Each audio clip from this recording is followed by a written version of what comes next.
sent a song for the broken hearted. No silent prayer for the faith departed.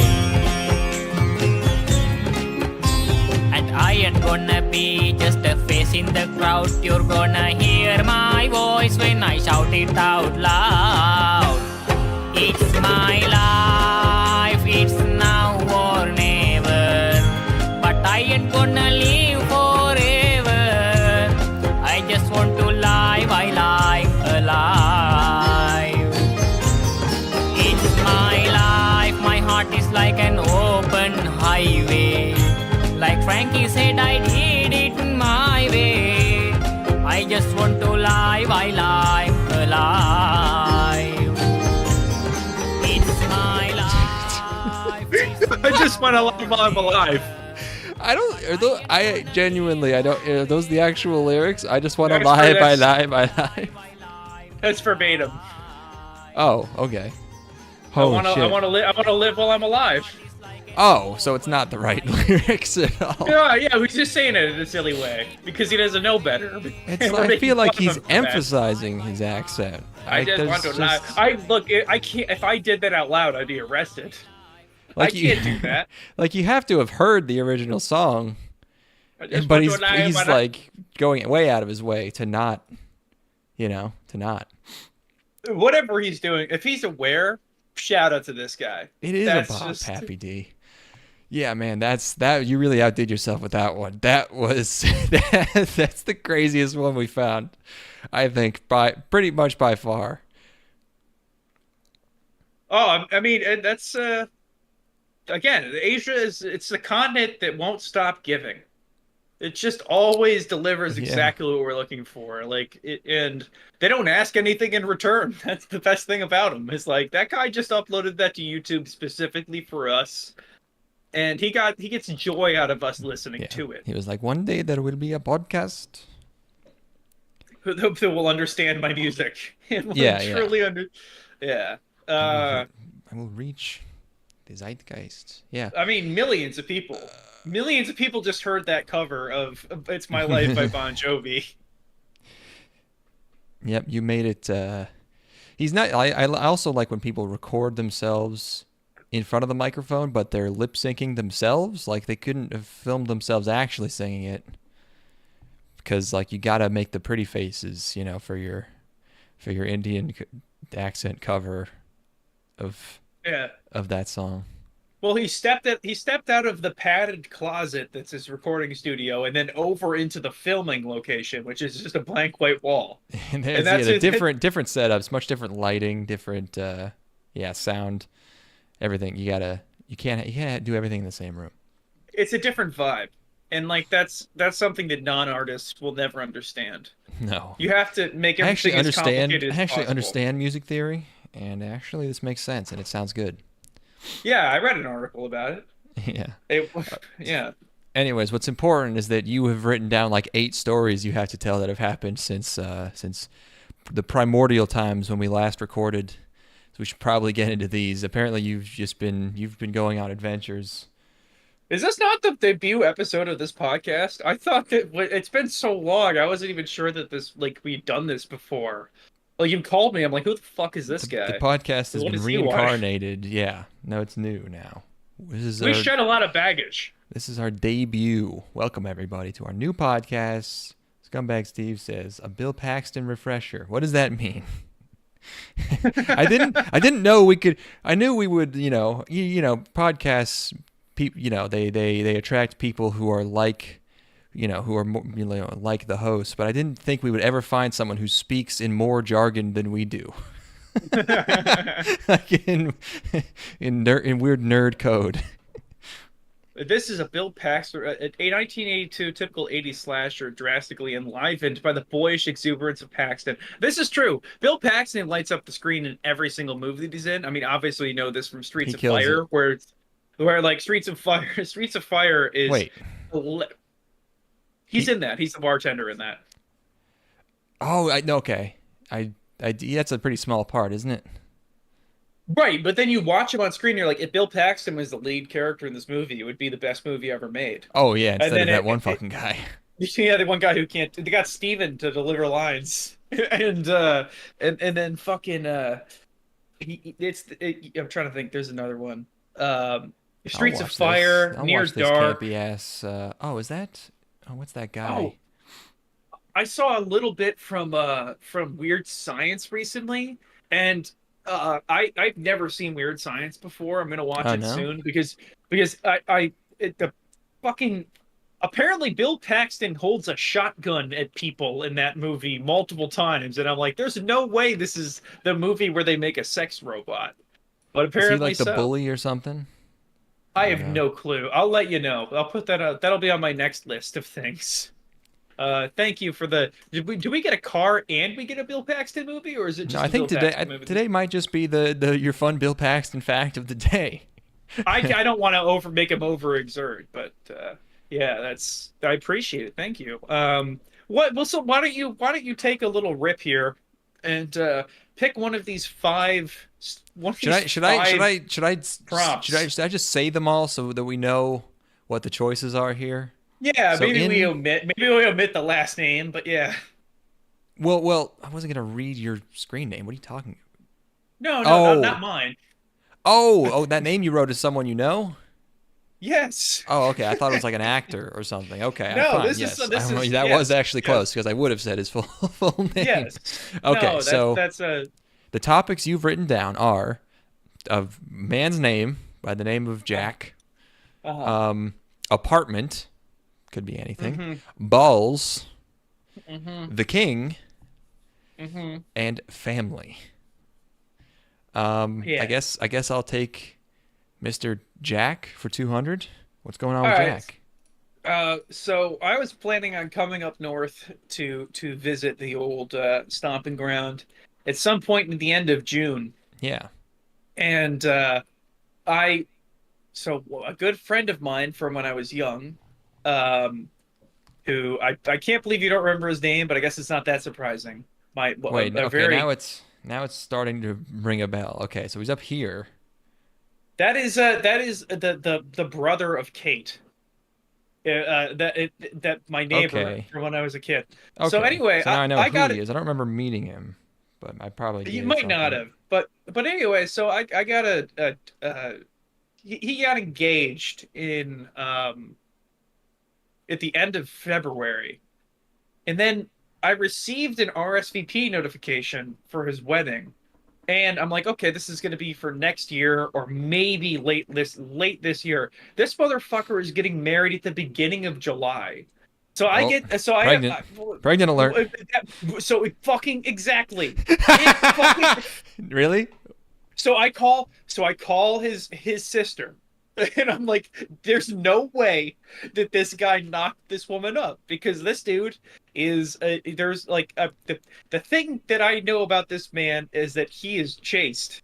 This guy has never even he doesn't even It's know the what chaste pussy ones looks like. it's the chaste ones you gotta look out for, dude. They'll cream pie in an instant. So I called this You yeah, can't they bust control it. instantaneously because like Yes, of the second course. the panties are down. I call his sister and apparently we're still dealing with a chaste kind of scenario here. And so I sent a text message to my Well, mom where I'm like, Mom, fucking Jack's getting married this day, and her response immediately is is this fiance pregnant instantaneously. I It's mean, the yeah. only thing. It's the It's only the one only anyone's thing gonna you can think. think about. Yeah, yeah. I'm going to text him soon because it's like I have to push my plans back. I was originally going to come up for my sister's birthday, but I'm going to push back by like maybe like a week now so that I can come up for this wedding. Yeah. Uh, I mean, but some that's people that's probably just crazy. don't want to plan a wedding for 2.5 fucking years. I get that. Although sending invites to people across the country is maybe a little like that's the only weird part. But having a short notice wedding that's not a big deal. You know. But like I I I got the fucking notice a week ago. Like I got the letter in the mail a week ago that he's getting married in less than 2 months. That's insane. Yeah. I've known him Um. since I was fucking four. Wait. You. Okay. Oh, he got engaged in February, but you just got the. Oh, okay. I got you. I got the RSVP last week. Crazy. Yeah. I know that's not the most exhilarating story of the world, but it's like Jesus Christ. It's Yeah, like maybe they're just I've thinking never. like, hey, people who can make it, whatever. Maybe it'll just be a small, not big deal thing. All They right, just all kind right. of Let's. send invites out It's. to whoever wanted one. I don't know. I'll let him know that his story is like a little bit anticlimactic next time I talk to him. Let's hit another one. You Hit should have another one. knocked her up, dude. What the hell? Yeah. All right. I want to hear about what's going on with that apartment, buddy. All right. So you're just gonna go in Or, order, oh okay? yeah, weren't you supposed to move soon? Okay. So I was Were you going to supposed to move. move like 2 weeks ago? I was going to move at the beginning of April. Oh, And that's what I meant. I was going to move in at the beginning of April. I had signed contracts and shit already, and then the property manager tells me like, hey, just got to get a few more things in order before you're able to move in. It's not quite done yet. Pee in And I'm this like, cup. look, and I'm like, what do you mean? She's like, oh well, they got to tear out the ductwork and redo the AC, so that's going to be a little bit. And I'm like, okay. So you've killed this woman, right? I hope you Uh, killed her. So I'm like, okay, so what do you think? It's like, do you think it's going to be another week?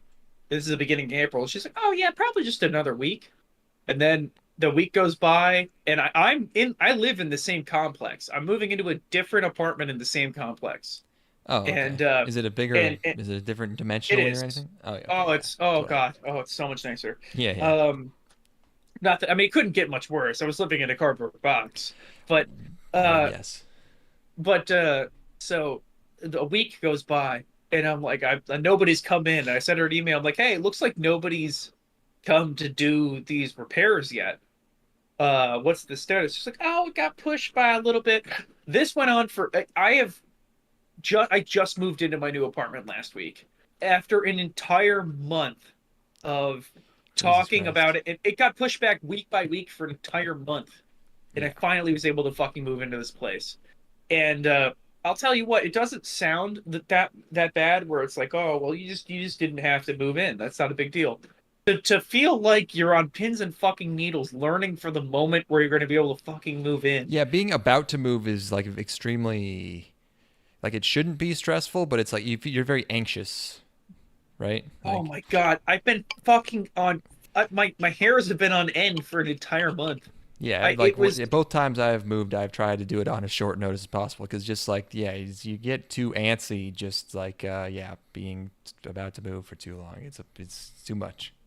So I moved in, and then the property manager came by my old apartment like Friday of last week, or maybe it was Monday of this week. I don't even remember anymore.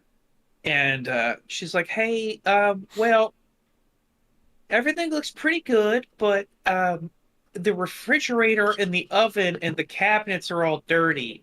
Yeah, so we can't show off this place yet until those are clean. So, are you able to come by and clean those up?" And I'm like, I thought that was what you were going to do. I thought that you would send in your own cleaning crew to clean it. And she's like, we could, but it's like, oh, we'd have to bill that to you. And I'm like, fucking okay. So I went in on Wednesday and cleaned. I spent 2 hours cleaning up my refrigerator and oven. This is it. Like, I'm not even going to go into the amount of deadlines that I had this week, but the amount of deadlines that I fucking had this week where I'm like, I was cleaning my old apartment that I had been moved out of for an entire week for fucking 2.5 hours on Wednesday. Like, just Yeah. scrubbing a fucking refrigerator and absolutely. I was woozy from all the fucking cleaning chemicals on my fucking refrigerator and oven. And the oven will never be clean. And also, it's worth noting, I waited an entire month to move into my fucking current apartment. They could just deal with it. Like, I waited a month, dude. Yeah, they could have. So Yeah, I mean, well, yeah. fucking whatever. So yeah, I had to go back in. Today I was in that apartment that I moved out of a week and a half ago, fucking replacing the drip pans on the oven because they were gonna bill me for that. So I had to look up the model of the oven and order the drip pans for the fucking stovetop off of Amazon. So What is a drip pan for an oven? that's like underneath the burner. Like there's like a Oh, replaceable yeah, sort. those get pretty nasty. Yeah. So I'd been using him for 3 years, so I had to fucking replace him. Um, so yeah, and then apparently I guess later tonight after I'm done, I'm gonna have to drive over to their fucking office and drop off the key. It's like, dude, give me a fucking break. So there's the apartment. Is that I've been moving for a month and a half, which doesn't sound that bad, but oh my God, it is miserable. It's depressing. Uh, and it's like I'm excited because I'm in my new place. I've set up the most bitching media setup ever, where my desk is in a different place in the apartment, and I ran cables and covered the cables with like cable management, like you know, I have they're covered and they run along like the molding and everything in the apartment, so that they're pretty much seamless and nobody would ever notice them. And I'm able to watch media on my computer from my couch, which I got a free couch out of this, by the way. Did I tell that? Did I talk about this at all on the last podcast? No. The place that I moved into, the previous tenant left a bunch of shit behind, and I just got to keep it. They left like a queen size bed frame, a queen size mattress, an entire sectional couch that's comfy as shit. You're not using the mattress, are you? Oh, fuck yeah, I am. Oh. I cleaned it. I just detested it. And also, it was a very pretty lady that lived here. So I can, if I really want to get a rush, I can just get a whiff off of it. So anyway, there's the apartment. There's another one. A little anticlimactic as well. Pick another one. Okay. The status. Give me status of your balls. All right. Assuming it's your balls. I don't know. Yeah, those are my balls. A few weeks ago, I was noticing some irregularities in my balls. I was like, oh, that's not right. That's not supposed to Doc, feel my that balls way. are too big. We just have to drain them, Marty. So I was noticing some irregularities in my balls. Doc, there's some irregularities in my balls. So all irregularities are worth putting up for science, Marty. So I go to my insurance company. There's an app where I'm able to file all of my claims through and do like I want to set up an appointment. So I get into contact with a robot woman who sets up an appointment for me to go have my balls looked at by a professional. You have requested a ball fondling session. Is that correct? A fucking A was never correct. Para español. Testiculados. So I go to this clinic. It's an ultrasound clinic. First of all, the app gave me the wrong address. So I went to the Children's Hospital. I'm here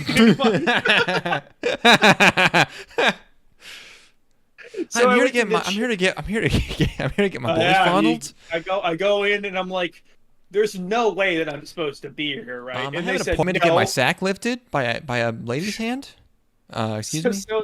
You're ringing the bell on the front desk. Ding ding ding ding ding ding ding ding ding ding. with my boner, fucking. You're laying your balls on top of it to ring it. So, yeah, they're like, no, you're supposed to be at this other office. So I'm like, okay, great. So I was 20 minutes early, and then I got to the other clinic 5 minutes late. Sure. And I get there, and I walk in, and I'm like, oh, I hadn't even considered this. I hope it's like an elderly man or like a black woman. Like an older black woman. Why are those your two preferences? Because they're the least assuming and the most clinical.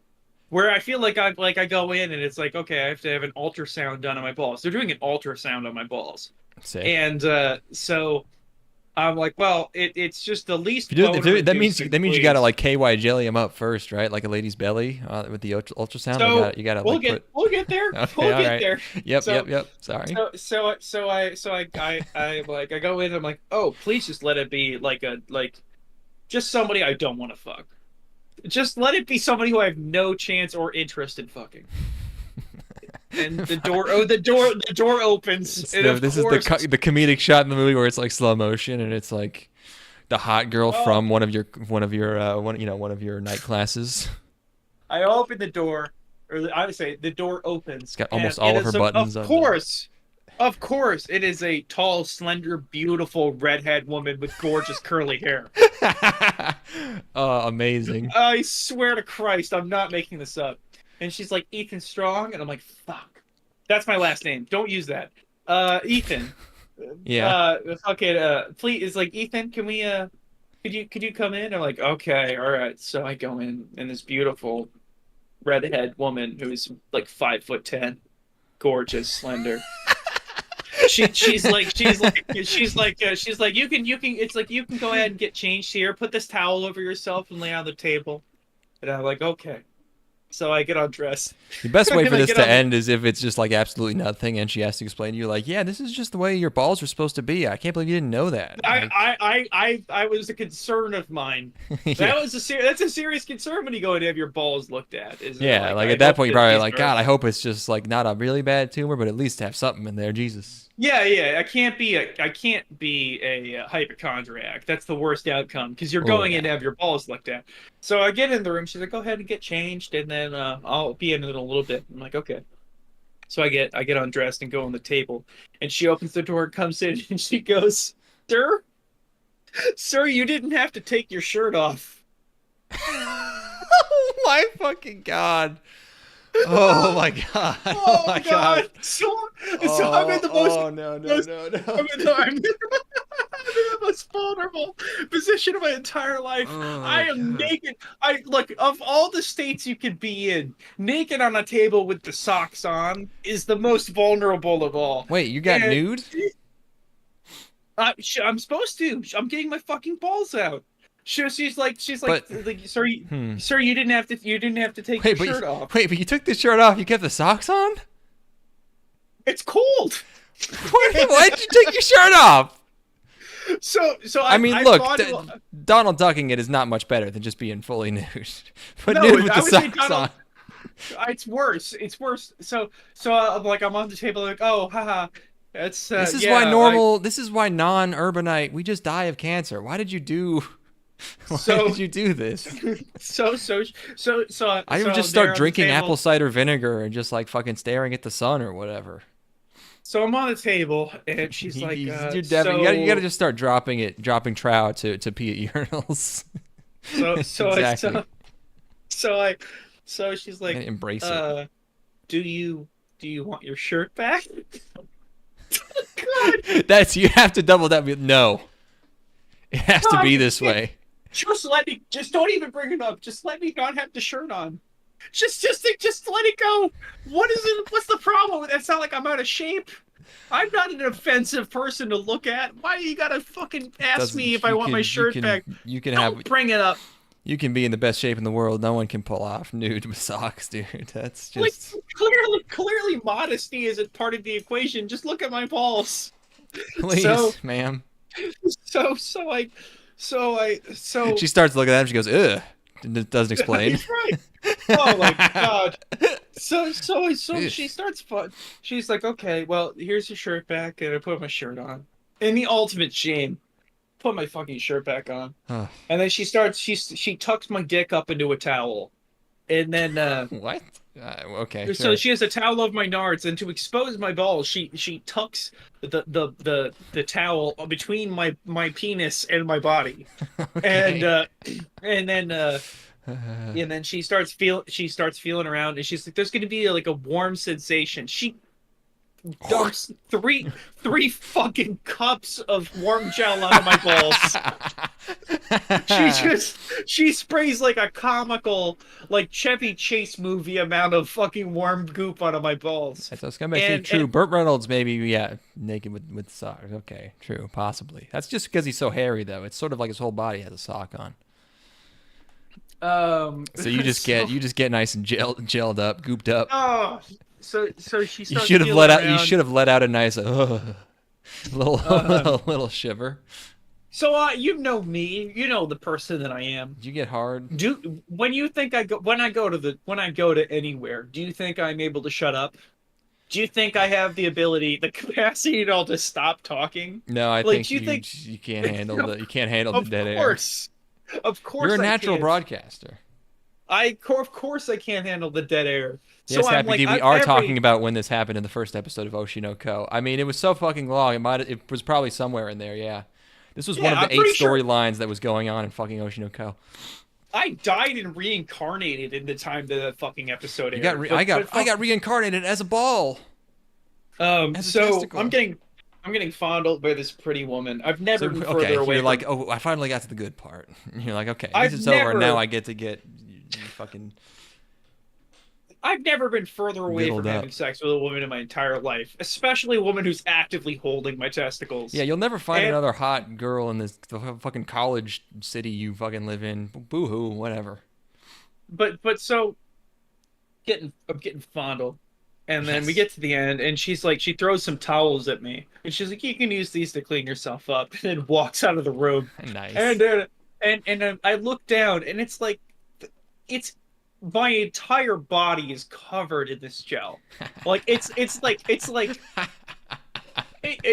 it's like, but my thighs, like all, it's in every Yeah, of hair, and I course. literally can't help but laugh. I'm just cackling like a lunatic as I'm fucking And it's like scraping gel off of towels my don't balls. take gel like No, fucking these are hand towels. Vaseline off These of your are yeah. these are like hotel hand towels that I'm Yeah. scraping gel. So I have to That do a a thousand walk of other men have cleaned their balls off with. I'm fucking doing the walk of shame out of the hospital. And then I have to go back to my dumbass apartment to clean the fucking refrigerator and oven. And it's like that was the same day. It's like, it's like, so I've been emasculated. I've been told to put my shirt on, and then now I've got this fucking gel all over my balls. That's really the long. That's the real ringer. I mean, I can talk about the King's pretty good too. It's worth getting to the Oh King. wait, what was going on with your balls? Oh, I got the results earlier today, and they said they were going to send the results the next day, and of course they did not. He calls you on the phone. It's like, yeah, they feel pretty weird. They're like kind of gross. I don't Why did know. you show me those? Fucking I'm Let's suing see, you for Mr. sexual Ethan. assault. Yeah, your results are back. 3 out of 10. Is there anything else you need?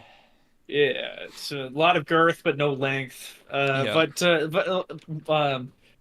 Y- y- anyway, it's he tried to talk to me during the appointment, so I just pretended that I was doing my job, and then so anyway, I got the Ethan results is a back in 28-year-old podcast host presenting to his local medical facility with some gross balls. we know a guy with gross balls. Doctors would later comment that this was one of the grossest pairs of testicles they had ever seen. She said they were fucking sexy. She also sucked me off, and she put her finger in my ass too. The patient would later go so on to lie about his entire experience, citing multiple cases of the doctor complimenting his balls when in fact this had never taken place. What could this incident have done to his brain from his testicles? so I got the results back, and of course it's nothing. It's I have a cyst. It's not actually nothing. No, the good news is so the worst case scenario is it's completely nothing. Worst case scenario is I just so yeah, like it was I have a cyst on one of my testicles. okay. So I at least had a reason to go, and that's good. And I think they might just be something that they tell the dudes who didn't actually feel anything to make Yeah, them to feel save better. your same face. Yeah, it's like aftercare. You know, it's like they're like, we have to let him down easy here. It's like, oh, you have a cyst on your epididymis, and it's like, Yeah. oh, thank, yeah, but right, yeah. So it's nothing. I have to go fucking to a urologist so he can tell me that it's also nothing again. But it's better than having ball cancer, and it's better than there being actually nothing at all. So there's the balls. There you go. You got the full Ball shaft to go story. along with it. Yeah. Complete. Okay. A couple more here before we talk about the anime. Who Yeah, is yeah, the king? yeah, yeah. Is it Okay, Elvis? so I shoot weddings professionally. Yeah, I think we've talked about this. we have. Once or twice, maybe in the last 5 years we talked Yeah. about this. I got an email before a wedding recently where it was a word of warning from the wedding coordinator. She's like, "Hey, I just want to give you a heads up. The This groom guy's at the king of Morocco. this wedding you're shooting, the groom is he is a giant asshole, and great. he's mean to his wife and his wife's family. He swears constantly, and he refers to himself as the king. Oh, is this okay? I won't guess what nationality, but what are we looking at here? New York, New York City, New baby. Yorker. He's New York so City, Italian. baby. So I think he's like a New York City Greek. Oh, So okay, nice. Yeah, yeah. so For he some re reason that reminds me of it's the story that that Doug Stanhope tells. He was at like a film festival or something, and he goes like he was getting blown in his car or in a car by like this lady, and he goes now she was cheating on her boyfriend who was very famous. I won't say his name, because he's a really huge public figure, but he's the Prince of Morocco.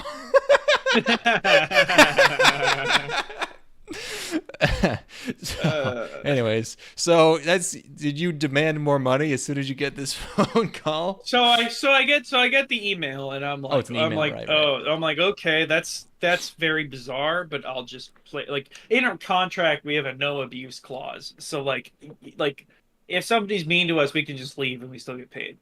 It's part of the thing that they signed. Oh, okay. So I go, and I'm like, this is gonna be a wild day. Yeah. How do they even know this before the wedding? Like, I get people snap on weddings. It's like a big deal and it's stressful. People people often spaz out. But like, did they already know this about the guy before the wedding happens?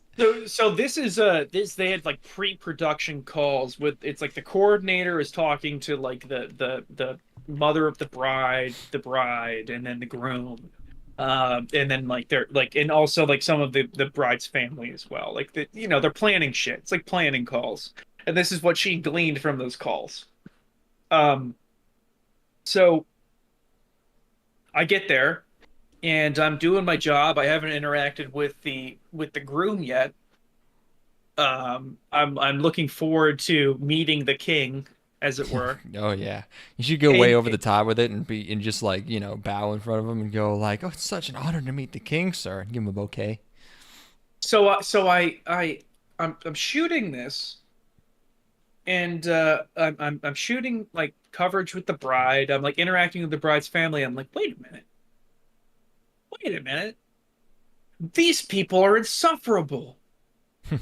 wait a minute. You're so used to it, yeah. All of these people. The bride is great, and then her entire family is insane. And I'm like, oh, and then I go also New and York? I meet the groom. I go and I meet the groom, and I'm like, oh, he's just a loud New York guy. I get it. It's all making sense. And then I get to I get to dinner, and I'm talking to the people who are there shooting photo, and I'm like, you guys have to tell me if you know anything about the king shit. And the whole room goes quiet. They put their head in their hands and like, oh god.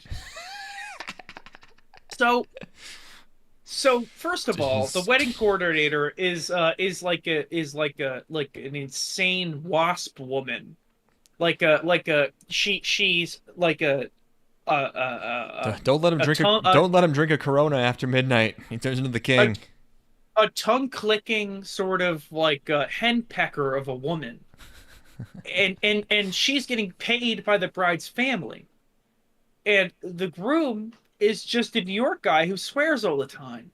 And because he's from New York City and that's what they do. And it turns out he never called himself the king is like he refers to himself as that. He just made a joke about being the king after swearing a whole lot. Oh, okay. And yeah. he's not rude to the bride's family for no reason. He's rude to the bride's family because they're awful. They're awful.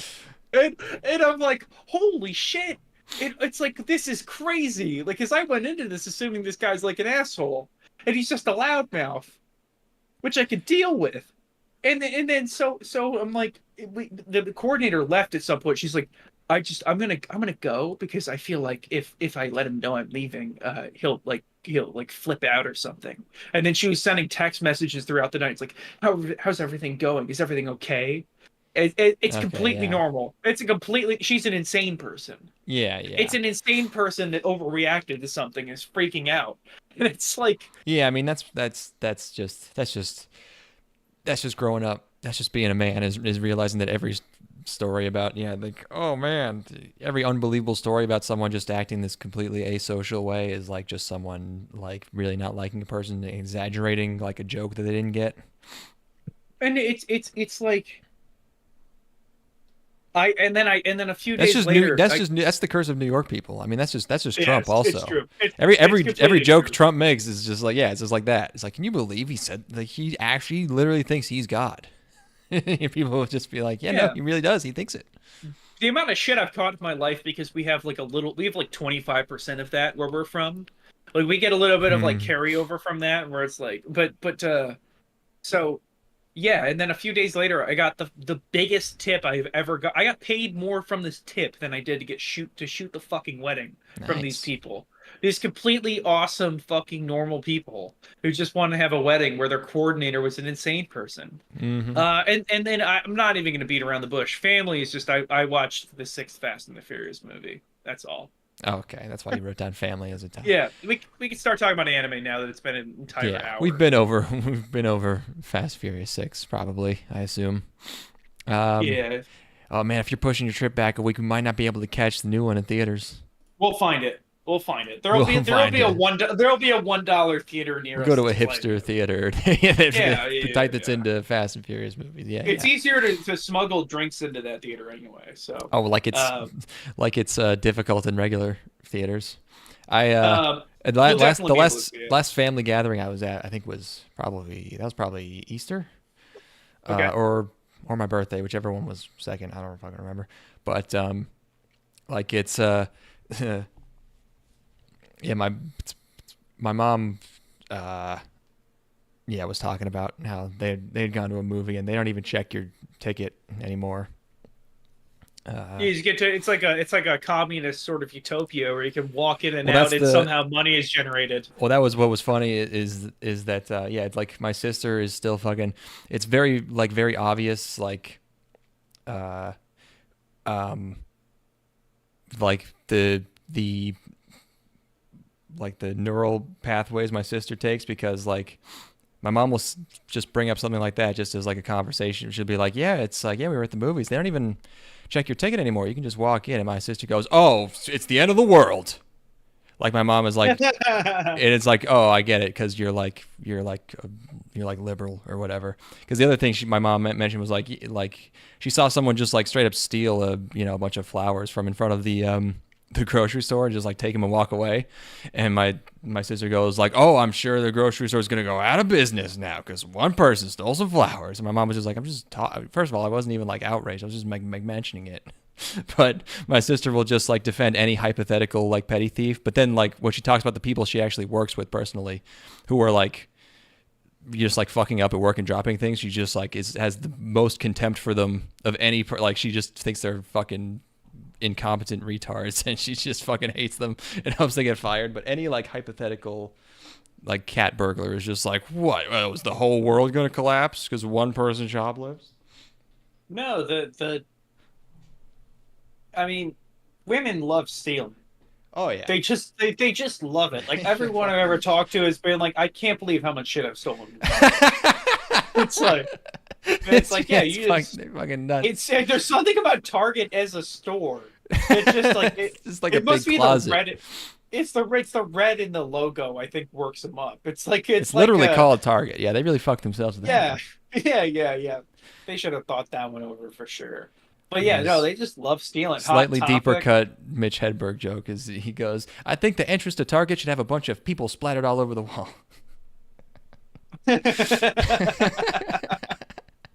I gotta go refresh my beverage. I'll be right back. But fill the All right. airtime. I got you later on. I will Don't do. worry. No worries, Happy D. Good night. Everybody, Happy D is going to sleep. Wish him good night. I've been very tired. I was talking about this before the podcast, but I've been doing 48-hour fasting again. I eat only steaks every other day, and when it's not steak day, I get a little lethargic. I get a little sleepy. But that's fine. I'm getting my summer bod.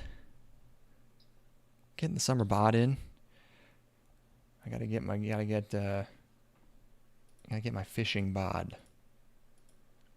And also I have one social event to go to in September. I have to go to a wedding in September. So that's probably the last chance in my 20s I'm gonna have to like talk to like a girl. So gotta get fucking shredded for that, obviously. And then I'm just excited to mow my lawn. Other than that, that's what's going on. Let's get the first screenshot up here, everybody.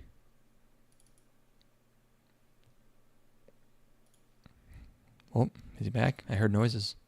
All right. Yeah. Okay. Let's do it, baby. Let's do it. You were very excited to talk about. You were very excited for me to watch Mahou Shoujo Magical Destroyers. Naturally. Is that right? Yes. Why wouldn't I be? Well, I wasn't really that sure about it until like the end. But this is an original show by Biberi Animation Studios.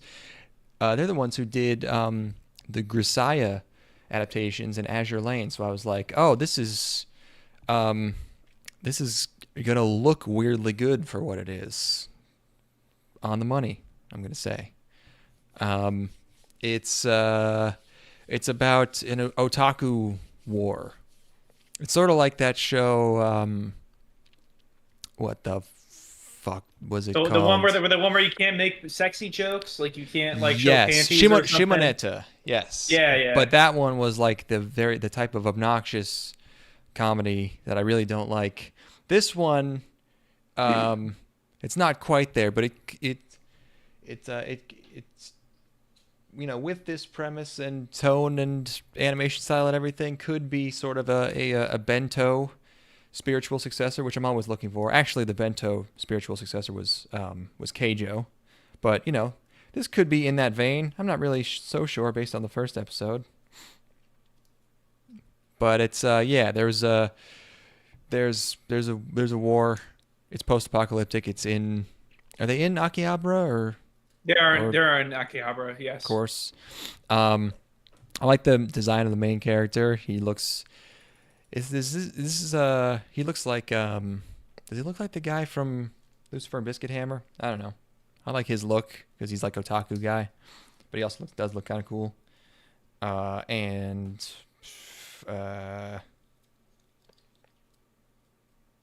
It's there's a girl.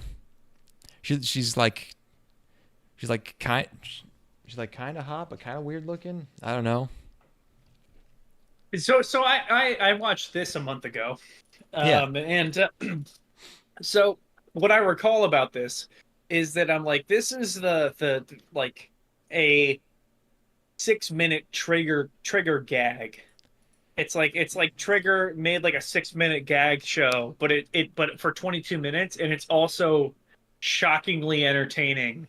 And it's like it doesn't need any sort of justification. It doesn't need to like it doesn't feel like it has to justify itself.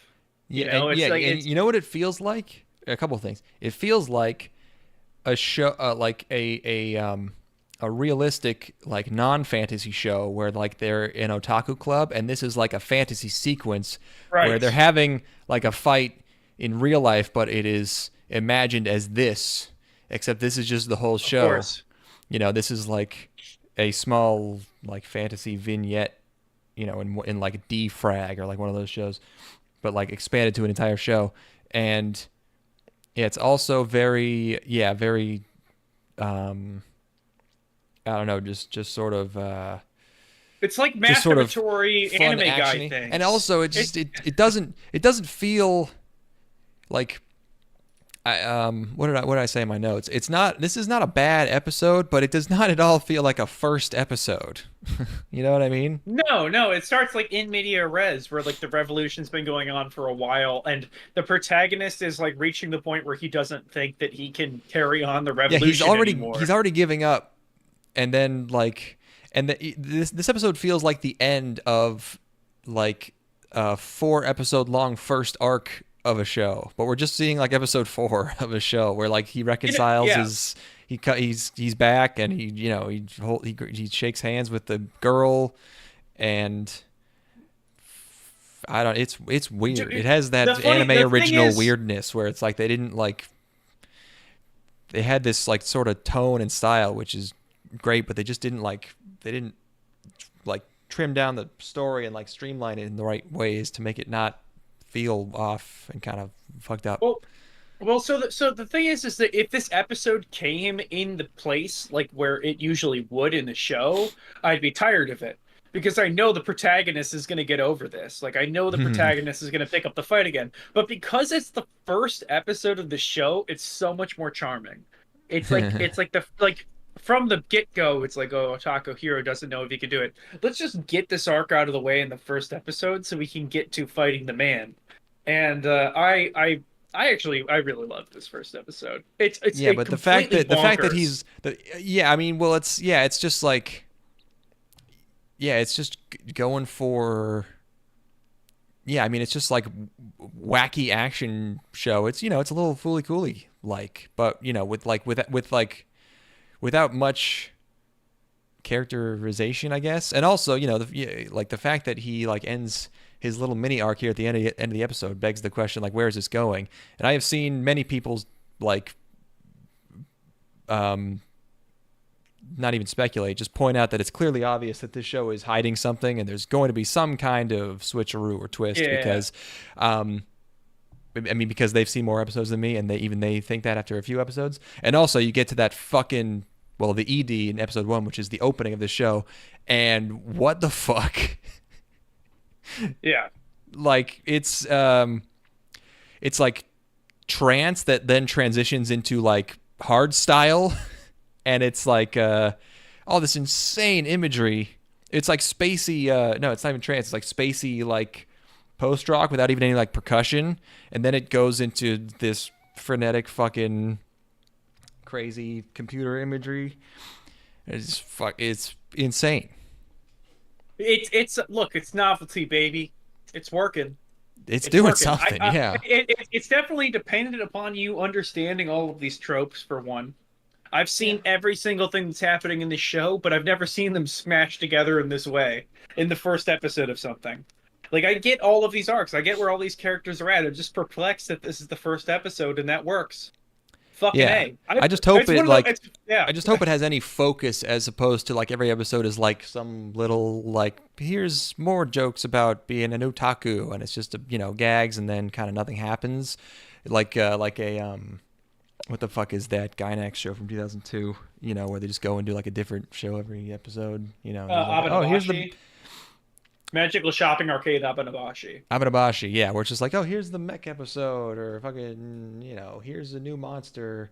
I hope this is, doing something. That's the problem with that masturbatory like daikon stuff, is that they never give you like a central thing to be invested in. Except for Fooly Cooley, which is, a bunch of course old Gainax references and literal daikon call outs. It's 6 episodes though. And it's different, where it's like making that work for 6 episodes is different than making it work for an entire season. And I guess I was fucking super into this first episode of this show. I thought it was the tits, and like, I don't even know that it's necessarily good. It's working for me, baby. It is. Yeah, it's weird. It was fun, and it looks really good. The explosion with the flag. They have the flag of the otaku. This is great stuff. This is great stuff. Having a good time. Yeah. Oh, you know what? That was the other thing. I was gonna say it felt like is, what it feels like? It feels like kids playing pretend. Yes, it does. It feels like they're having a really fun game of pretend. Well, they're like yes. Sort of like those South Park games Yeah, of Like course. those have that same thing where like like you know South Park, if you don't like watch it, it just sort of seems like just seems like sort of it's not actually very mean spirited is what I'm getting at, where it's like they do throw in jokes where it is like they make it cute also, where it is just like they are actually just children instead of Yeah, of just course. using children as it is just like the characters, but it's just a Shock, bunch of shock, like shock very bait. Yeah. anti-social shock humor, but it's like they do actually yeah, so they make it Yeah. it is endearing in that way, and I think this reminded me of that. That's a very good point, and that's like totally hitting exactly what I'm talking about. Where it's like, it's very well intentioned, and it's like in the way that when you're making pretend as a kid, you go to ridiculous peaks of drama constantly because that's what Yeah. you want to be doing. That's what the show is doing, where it's like, I don't want to be the leader of this revolution anymore. Oh, you have to come back and be the leader of the revolution. Of course, I'm going to. And is a show of that. I've got this sort of master plan that we're going to enact. Of course, I was never serious. It's come on, Yeah, come on. it all works on like LARP logic, like they're making it up as they go along. Yes. Yeah, they're like it's like she's just a magical girl for no There's reason just that can magic make out of nowhere. Yeah. explosions. Yeah, and like who cares? And it's really intoxicating to watch. I again, it's been a month, but it really stuck with me, and I would love to see more of this. I hope it's good. Come on, Yeah. come on. What kind of fucking sorry bastard do you have to be to turn your nose up at this? Yeah. Exactly. All right, I cool. forgot. I forgot about the ball gag where they've got the like you get a little bit of fetish stuff in there too, where you've Yeah. got That's the why I'm a little worried about like their PG like it getting like bloated. They're just like throwing stuff in there. Like here's a fucking slut character who's just like has a ball gag and stuff like that. you want to talk about Anyways, MASHLE? I don't actually even remember how this is pronounced. MASHLE. MASHLE. You didn't watch this one. MASHLE. Magic and Muscles. All right. Oh, you know what MASHLE stands for? It stands for Lesai, which is what I said when I watched this show. Lesai. Oh Is a damn! manga They're gonna do adaptation them like by that? A1. I'm gonna do it like that. Watch out. Um, we start off with a 40-second monologue to explain that there is magic, but this guy doesn't do magic. He lifts. He lifts hard. He lifts long and he lifts hard. And I love this premise. The character design looks like a young children's show. Ah, And no. this guy, his name is Mash Burn Dead. The old man who has raised him, who I don't think is his actual grandfather, but his Oh name is no. Regrow Burn Dead. Uh, Yeah. and Mash here has become so powerful, strong that he just keeps breaking everything when he tries to open doors and shit. He goes into town and he scares everyone with how strong he is. But he doesn't have any magic. Everyone else has magic. He doesn't have any magic. There's an evil guy somewhere. He runs into a drunk cop and tears his clothes off because he's so strong. He kind of reminds me of like Mob from Mob Psycho 100. Yeah, yeah. Um, You got the haircut. yeah, except he looks like Danny Phantom or something. I don't know. And the bad guy breaks into his grandpa's cabin to try and find him because he's special. But then he punches the guy's magic, and then so then the guy offers to, instead of killing him, he offers to take him to wizard school. So this whole episode just culminates in him just going to fucking wizard school. I was gonna be like, this would be like a good, like, character, like, because his grandpa is inside this cabin refusing to give him up, and he's watching from the outside. And if he were just like, oh, I have to abandon him because this is what he wanted from me because he loved me so much, but then he just like does a bunch of punching instead. He just wins. Okay.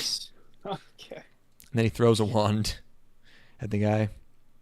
He's got that sort of passive look where it's like the humor comes from the fact that he's expressionless. Yeah. Like he Yes, doesn't. He doesn't that's need. congratulations, you figured out the joke. Yeah. And also, this is even more than Harry Potter because everybody who goes to this school has a scar on their face. And then in the ED, they dance. Thanks, cool. Yeah, that's not enough for a show. Nope. So. Megami no Café Terrace. That's an Oh English my word. god! Oh god! Oh god! The Okay, here Café we go. Terrace and its goddesses. This is a manga by the Kimi no Irumachi guy, and also Fuka. Remember Fuka?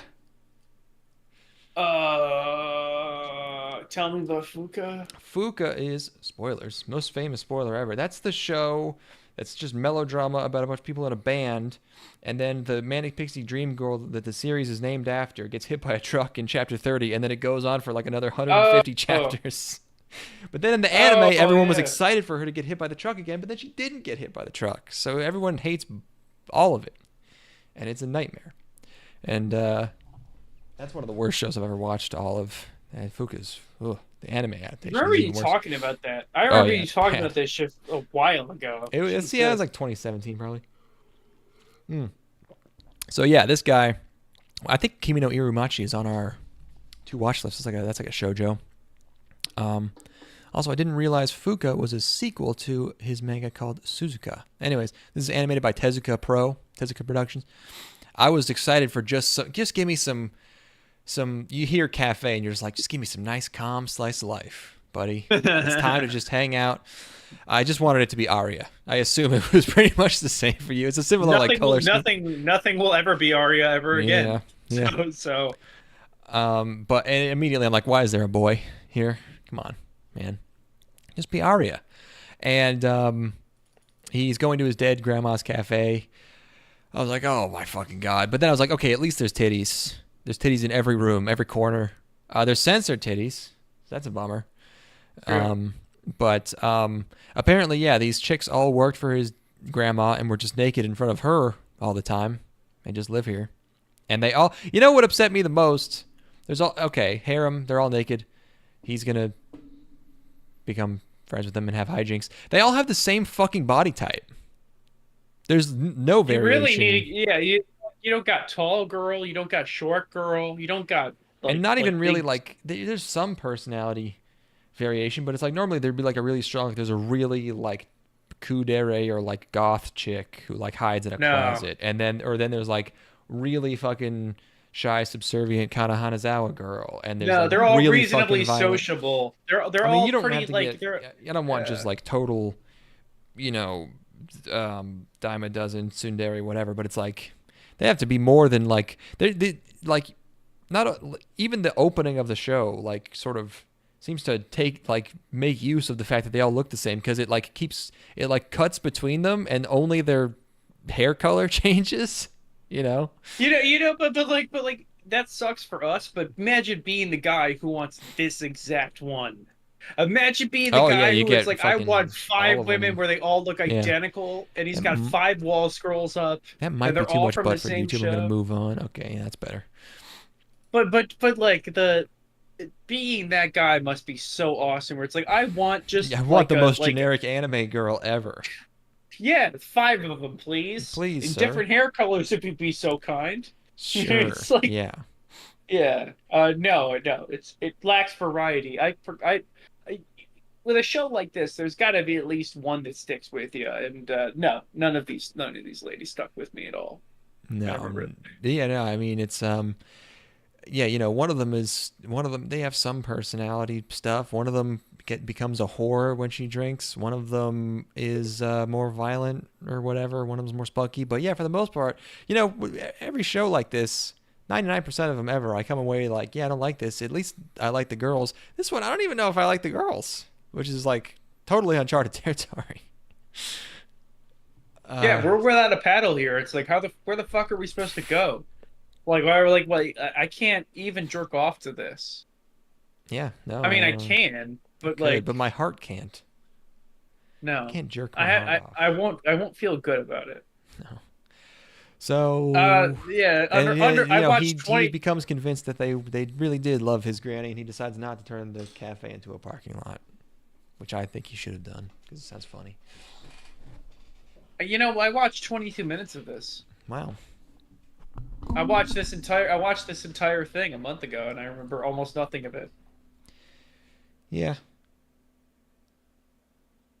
Okay. All right, there we go. Yeah. That's pretty much it. Okay, what's after that? Rokudou no Onna-tachi. I like this one. I was actually I missed. I was sighing at the orchestra one after this. No, yeah. This one. Okay. Yeah. Rokudou no Onna-tachi. Oh wait, I gotta get to these screenshots first. Look, Oh, yeah, that's the drunk one. That's the great thing about watching the first episode of every show is that like I would never watch this entire show, and otherwise I would never watch the first episode of the show. But I definitely had a good time watching the first episode of this. Yeah. Yeah, it's like that's a humorous concept. Anyway. Manga satellite. Damn, this shit is ugly. First of all. Whew. Damn, that shit. Look at that. Soldier boy up in that. Oh, soldier boy. And this is one of the weirdest types of bullying I've ever seen, where they're throwing food at him and he's willingly catching it in his mouth. It's like, just don't catch the food in your mouth, retard. Then they can't do this to you. Like, nothing's making you do this. Well, then it's his food, and it's gonna go hit the ground. Oh, they stole if he doesn't catch it. Yeah, they took his food and threw it at him. Oh, okay. All right, sure. Another dead grandparent. Just look at these characters. It's fucking so hideous. It's so weird. Dead grandpa. He gets a package from his dead grandpa that gives him a star on his head, and then he starts noticing that girls seem to like him. We keep sort of cutting to this very violent sort of classic delinquent girl with the what is it? What's the stick? The big stick? The the bamboo stick thing that you sword fight with, and the long skirt. Yeah. Walking through town, and his bully's girlfriend likes him now, and he got these faces. What happened? So it's like you took like one of the pervier lower budget shows from the 90s and then tried to funnel it through like a 2010s like 2020s sort of like where it has this sort of slight oversaturation. And yeah, it's really just like if you just skipped the entirety of the 2000s in anime. It's like just a, if that makes sense. You took a 90s script and tried to make it a little bit throwbacky in the designs, and then did it like in like a post My Hero Academia world. So it's just it's extremely hideous looking. It's like the back fucking 5 pages of Shonen Jump. Yeah. And it's not funny enough to make up for that. It doesn't earn its ugliness by being a rip-roaring good time. Jesus Christ, look like, at these ugly hoes they got. Oh my god, that is a sorry assortment. But yeah, the gimmick is that only bad girls like him, only troublemaking girls, and then the ultra bad girl, delinquent girl, like is his slave servant now / girlfriend. And she should like kill for him. Yeah. Yes. He has to keep her under control so she doesn't just straight up murder dudes. And that's it. That's the thing. Not funny. I was entertained. I thought there was like a sort of crassness to it that I liked, where it's like devoid of any sort of like real originality.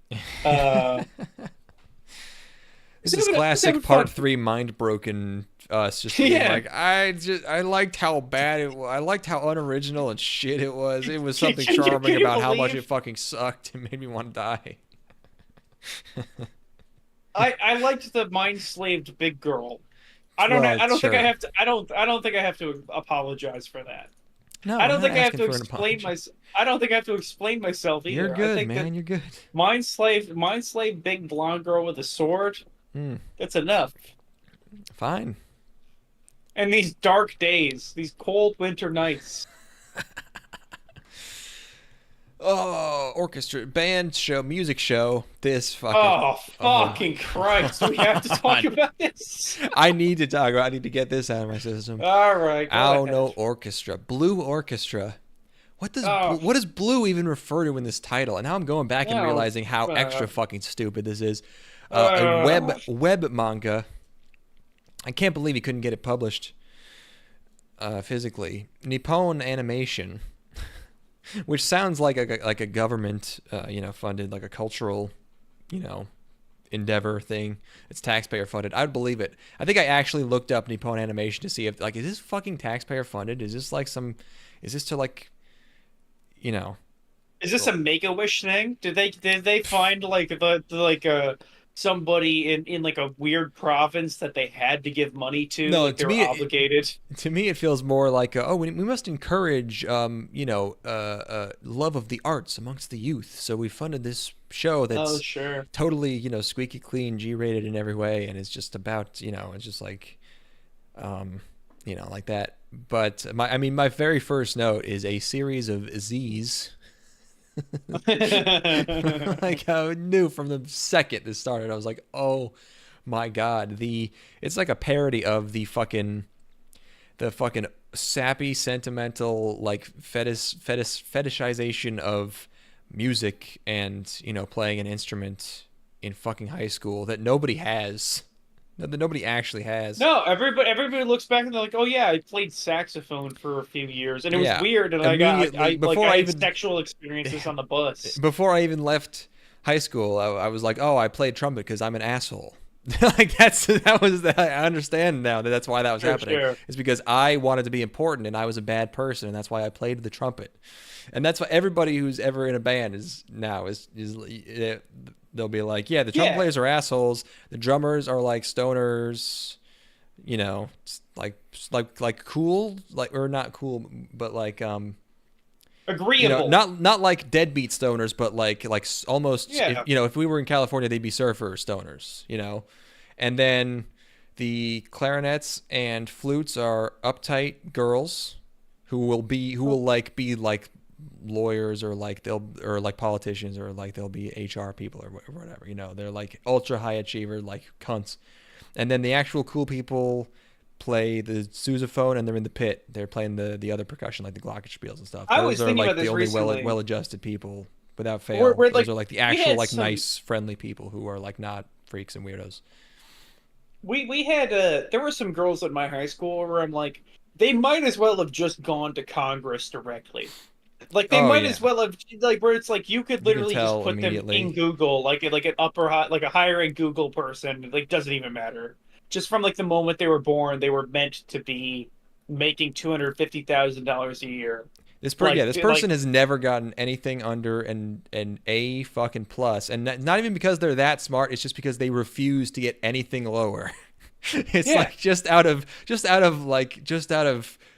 pure like Strider, like fucking uncompromising whatever it is. Well, no, yeah. I'm sure they'd have the word for it. I don't, because I Strider. didn't pay attention to school. I was too busy fucking playing Professor Layton in the back of the classroom on my phone, and that was what made me cooler and more interesting. But like, but so I went to senior ball with a girl who was friends with all of those people. Like it was like that was like the clique that she hung out with was the A plus girls.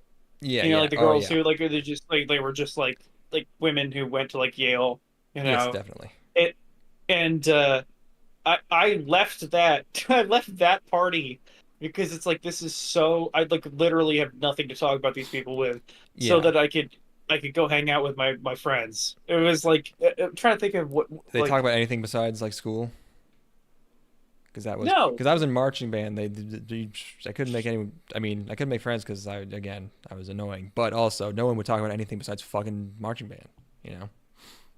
It's like who could possibly in the girl that I went with, she was interesting and she had other shit she wanted to talk about, and she Mhm. was into like she was into like fucking art movies and stuff, you know, and that was cool. And then, but when you're like an intelligent girl who is into, you know, esoteric ideas, you get wrapped up in this A+ kind of bullshit, where you get a bunch of girls who are like, fucking whatever. I'm not going to complain about it, but yeah, it, Well, it's it's just all- wild how like they're like all of their shirts are like starched and shit.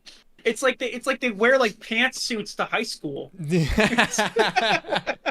Yeah, and what gets me is like I'm familiar with like the ethos of like because it would be impossible to ever like get your get like your point of view across to them because you would just end up sounding like just like man, it doesn't even matter, just you know, no, don't, there's no use putting in any effort in school, man. But it's like no, it's not like that.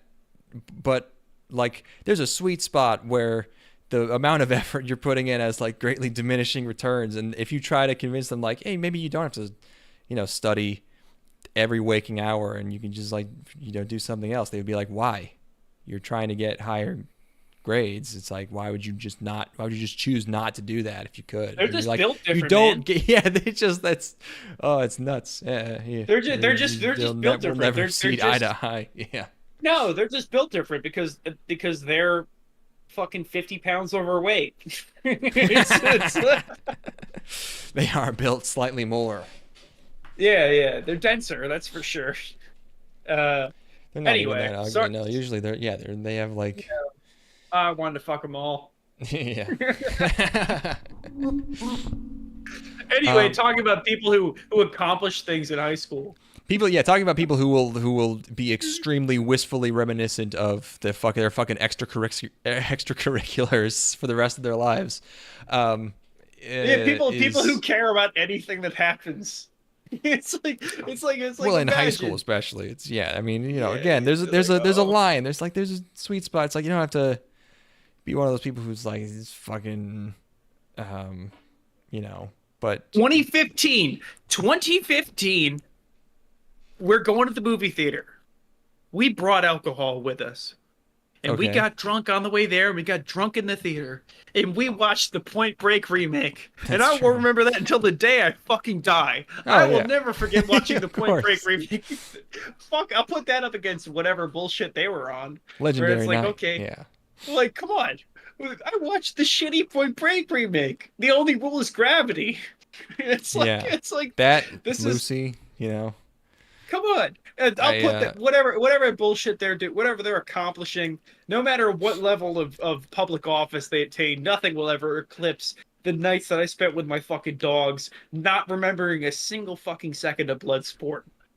Yeah, it would be very hard to convince someone that like again, it's like you'd understand that I have a method to this. I'm not just a loser, but you have to understand how awesome it was that I got blackout drunk in a movie theater watching a shitty movie. But I'm not. It's you have to understand. Yeah. No, it's like you literally can't comprehend the brotherhood that you can find. being completely gone, and then somehow miraculously you end up in a Denny's. It's- You wait for an hour and a half for your food. to get some pancake puppies. Yeah. You wait To get some an fucking hour and a half. to get some The Hobbit themed pink fucking. I think it might have been slightly after that menu, but we got well, it's the probably Hobbit Fan menu Four several Stick. times. It's Yeah, like you literally won't comprehend the majesty of such a night. I have photos on my phone of it, like it's like in like my photo reel where I'll go through and I'm like, yeah, that's an image I took of myself in the bathroom of the fucking Regal Cinemas movie theater that we went to and got fucking zooted. I found the pictures of us drunk at the most jank mini golf course ever. Tim drove us there.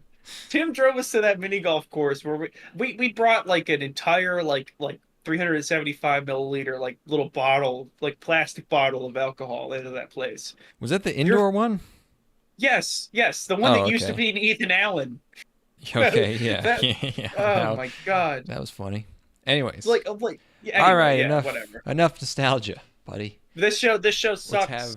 Let's have the bad kind of nostalgia that's just, you know what this show is. It is It is very slow, bored-sounding narration with a very breathy voice and lots of long, pregnant pauses between the words. And it's just this fucking guy talking about, I used to play, I guess, My gay Oh my dead fucking God. dad.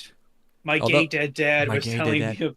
who smoked or something. Although, one good thing about the show, hot mom alert. That's We do have a always hot win. mom at 12 o'clock. And yeah, it's just him thinking, what instrument did he even play? It was the violin, right? I guess it was a violin. One of them fucking ones where you need the bow. Violin and and all of this fucking pretentious ass narration, and who shows up? It's a fucking red-headed, twin-tailed tsundere. That's what we get. That's all the build-up was for that. And her voice actor was also the red-headed tsundere in Mushoku Tensei, which is a better show, and that's a more memorable character in a way better show. I know that's just one episode, but still. And also, I guess everyone just plays the fucking violin in this universe because he's in the nurse's office, and his counselor, who's supposed to be like his career counselor, you know how they have that in Japan? Yeah, just of also course. plays the violin, and he makes him teach her to play the violin for some insane contrived reason that they don't even really explain. And this is so that he could pass PE, because I guess he's also the PE teacher. Run for 5 minutes, you can pass PE. There's no way it would be tough to do a regular passing of PE. The This is amount of nuts. grousing that I've heard in my life of people talking about PE, to PE was so horrible. It's like we had to go outside and be not reading a fucking book every day. It's like, Jesus Christ. We didn't even get to read that many books. I mean, yeah, it's like and it was usually not even very athletic stuff. It was like fucking geocaching. That was like the only cool class. PE was the only thing that was any good, where you just you get to go out and be on the ridiculously beautiful campus. Yeah, it's like, here, go ride a bike for an hour. Oh, how horrible. Oh, we have the hardest gym program in the whole state. Oh, we have to tie Anyway. knots and climb this rope. 10-year-old beefs. Yeah. Anyway, Fucking pieces of shit. they didn't know how good they had it. I'm sure they did, because they read books about how hard it was other places. Ooh, a new clip on my trail cam. Let's see who's out there. I hope it's a deer pissing. Me too. There's not much pissing going on. It's not the rut, you know? What the? Oh, it's just wind. It's just windy out. Never mind. Apparently it's windy out right now. All right. Yeah, this show was torture. Yeah, it sucked. This really sucked. Yeah. Not a good band show. No, it's boring. It's just just depression, masturbation. It's like, fucking who cares? Yeah. I watched a show called Isekai Shoukan wa Nidome desu, which means summoned to another world for a second time. Oh Which no, I that is a said- novelty. I noted, you gotta be fucking kidding me. It's a light novel, Studio Elite. I don't know. This guy, he's in class. He has an Osana Najimi. He's got a childhood friend. Magical circles start showing up. His whole class gets isekai'd. He is very strong. There's a war going on. And he, it turns out, has been isekai'd here before, saved everyone already, then got isekai'd back, and now he's back again because things are starting back up. There's a military, like a knight lady who's bossy and mean to him, but then when she finds out who he is, he spanks her, and then she immediately becomes a subservient, like, lapdog lady because she knows who he is. She knew him before. And the one thing I was thinking was, the one thing, at least there's no flashbacks. But then it immediately went into a flashback as soon as I was done typing that. So I wrote, never mind. Oh, Yeah. I was like, it's kind of cool how they're just like, they're telling us what happened instead of just like flashing back to it, but then they flash back to it. oh god. And then she has him sit on her. How does it go when he isekai? He's isekaiing to the same world? Is that right? To the same one he was in the last time he got isekai. Yeah. Oh, that's a little lame. It would be cooler if he had like quantum immortality, where he just isekai'd into a different world. Where But like then he he wouldn't just be able to use his experience to be super cool and strong. He would just have to I'm learn sure and he could figure out a way. I bet he could figure out a way to use the skills he had in the previous world but then to someone be would have good in had to this write world. something. You can't like what you know. That's true. Yeah, Someone would have the had to AI think that of a wrote way this, for that to happen. there is a strike on right now. You expect So, yeah. GPT 1.5 or whatever the fuck wrote this in 2016 to have come up with two different isekai worlds? Come on. I guess that is a lot. That is a big ask. Yeah. All right. Oh, that's a bummer. I really had high expectations for that one. Summoned to another world a second time. Yeah, I know. Yeah, and then Shit. I think the Osana Najimi comes with them. They're going on some journey. So the fact that his whole class is with him, I guess, just doesn't matter because he's just leaving him. All right, moving on. Otonari ni Ginga, Yes. A Galaxy Next Door, manga Asahi Pro. Hey, guess what? Dead grandma this time. Another dead grandma. I, at this point, was already bored when I saw Dead Grandma. And also the fact that he's a mangaka. I was like, oh, he has deadlines. Dead Dad also. They're all living in this place. I don't really know I wasn't really paying attention to the living I thought situation. this was going to be a show where they've got like he's a husband and he's like widowed. He's a widower, as it were. No, I think And, he rents this place out to like this girl and her two younger siblings, but he's not related to them. But they live like literally in a house together or something. Those are his siblings. That's she helps him with his manga and then becomes like he's No. The like other girl, not the other girl. There's two girls. There's two girls. Well, there's three. There's three people who live with them. One's like a teenage girl with a sailor school outfit, and then there's the two little kids. And I think all three of them are siblings. So he has two younger siblings. Okay. And then there is the girl that comes to help him do his work, and then there's the sailor uniform girl who's different. Yeah. I thought based on the art that it was going to be he was a widower and then he gets like a new pussy, which did not. Not exactly what happened, but it didn't end up being that. So I was a little bit less invested when I realized that it was only one pussy that he got to have. He didn't get to have two, and that's disappointing. See, now I thought there was something like he wasn't related to these kids, and it was weird. But maybe I just misunderstood something. Ever since their father died, Ichiro Kuga has struggled to support his two younger siblings on nothing but a small inheritance and his passion for drawing manga. Yeah, it was. We've lived several lifetimes in between the time that we watched this and now. Yeah. So anyway, okay, so who the hell is? Oh, he rents out rooms in the apartment complex he inherited, and works full time. But he only rents out one room apparently because there's only one girl in there. I don't. All right, whatever. And are also you gonna it's like rock a shared that boat? Space. What No, are you gonna rock? I'm not gonna rock the boat, baby. No, you've been given this ridiculous gift of there is just one girl who's renting out, and it's like, oh yeah, just can't. Just for the life of us, can't fill it out. We just can't find anybody else who wants to live here. So, but it's like not even an apartment. He's renting out a room. That's wild for a teenage girl to rent out a room from a guy who's like in his 20s, I guess. Yeah, a guy who's at least 5 years older than her. Oh yeah. Well, whatever. He's a strung out mangaka. You know what I was wondering is this is a manga adaptation. Is this manga embarrassing to write for like the actual mangaka writing this and his assistant, who he probably has? Because it's a series about a dude who has a hot assistant he wants to fuck, pretty much. Well, the author is a girl. Uh-oh. No. I want to figure out who her assistant is.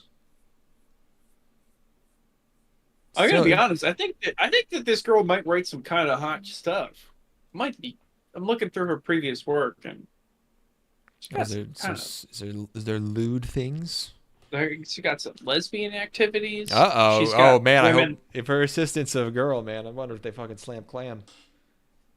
I would hope so. You would be good, wouldn't it? If they Anatomy did? practice. They got to get the poses right. Yeah, exactly. It's for You come over reference. here. Now that's a show right there. Now that's a Now that's show. a program. I think we can call It up. should be a show about two ladies writing manga about two ladies who write manga who fuck, and then the sexual tension becomes too much, and then they fuck in real life. Call up Asahi Production, and we'll I get have an ourselves. idea. Idea ga arimasu. Kite kudasai. So Dem wa ga haishi dem wa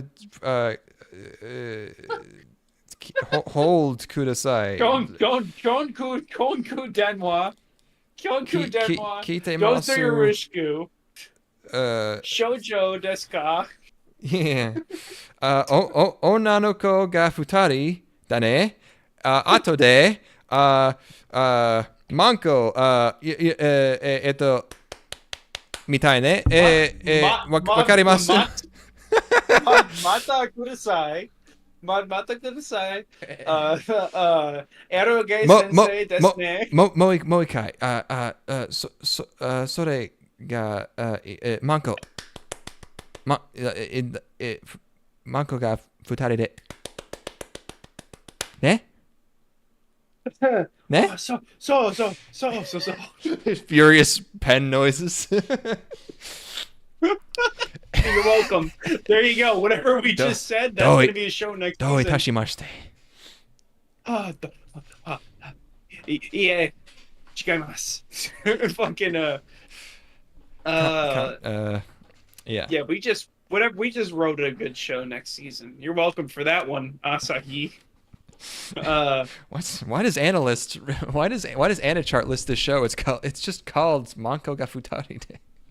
Manko ga Futari. That's such a weird title. That means two pussies.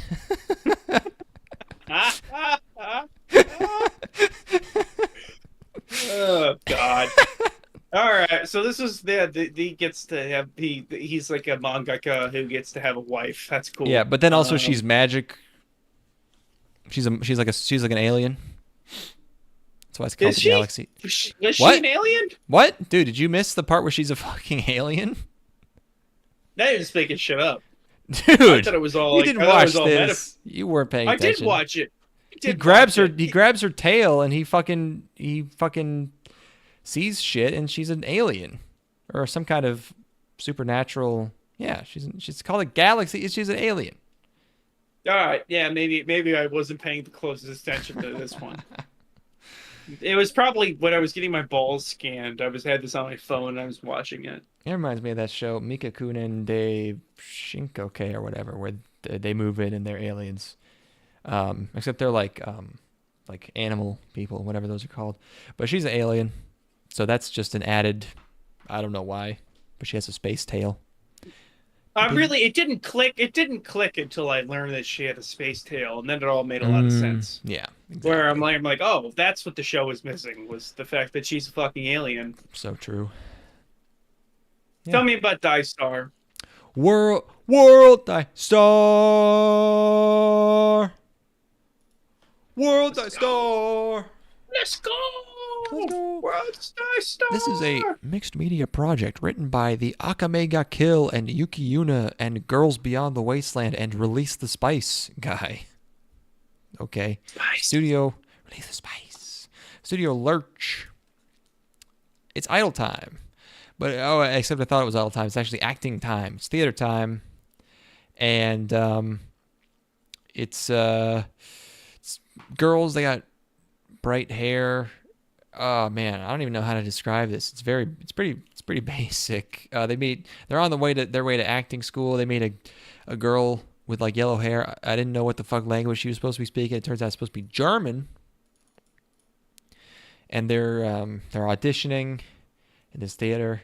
There's it's fun. Normally, in anime when they draw an old lady, they make her just sort of like they give her small features and they just like kind of white hair and they just have her eyes closed and they make like sort of generic old lady. But this is like the first old lady in anime I've seen where it's just like she's just an old ass anime girl and she looks ridiculous. Where's the picture of her? It's so funny. Did I get a shot of her in here? Oh yeah, her. She looks like they took a main character from a Mahou shoujo and like this is Oh like a flash. no! Look at her. She's an Oh old like no! anime girl. Like she got an old spell cast on her, and like this is like our protagonist after she got the old spell. There was never a period of time where this woman had breasts. There was Oh, never even a no, second dude. where she had any sort of bodaciousness. There's nothing to This say. is- That's actually pretty sweet when you get to this age. Yeah, That's probably why they age so well. Is that they Part of never it. have any cushion for the pushing. yeah. No, I think that's And probably also, part of they it. all they eat is fish. Yeah, I mean, whenever you see like a really skinny, like very silver hair, you know, physically still able old lady over here, you know that she was like a hippie. She was slinging mad dick, Yeah, she's and riding she like was like eating very little red meat, and just very little in general. So like pretty Japanese. Oh my god! Except for all Could the you all the imagine cum, but you know, probably doesn't matter. being 69 Lamel and still being able to like get around and like be able to like, climb mountains and stuff? That's fucking awesome. That's not It'd be that that's not that old to be getting around. my like my mom's husband's dad, I remember he was doing like hard yard work. He was 83. Probably still does basic stuff. It's been I'll a couple never years. forget coming home from college, driving up my driveway and seeing my dad up in a 35-foot tree cutting limbs down. Nice. 60 years old. Just like Again, it's 60, just like not that old. he's still 60 climbing in a tree. It's like he's got like the fucking rope set up and everything. It's pretty nuts. And you know those I trees guess. near where I live, those aren't bullshit either. That's like those are real. Those are Anyway. real trees. No, you're This right. this old lady, old little girl they got here on the screen. Yes, it's funny that she's an old little girl. And then she's good at acting, and all the main characters who clearly look like main characters and are main characters are also good at acting, I guess. This is theater acting, right? Yes. Is The Little Mermaid like public domain or something?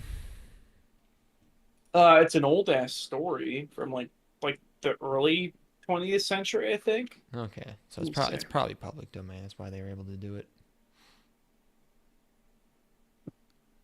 I think. The Little Mermaid. Do I have anything else to say about this? Oh one? yeah, that's a story from 1837. So I Yeah. think we're okay. Yeah. Mhm. And also it's like, they had to like make it more like Mahou Shoujo-y. So instead of just like making it a good drama and making it apparent that they're good at acting, they just like gave them like they each have like their own like powers that like are maybe I guess metaphorical, but like so like one girl has like fucking detective vision. She has like Batman fucking detective vision where like it allows her to like read the scene better and that makes her better at acting and like it's fucking dumb. What's the audience for this shit?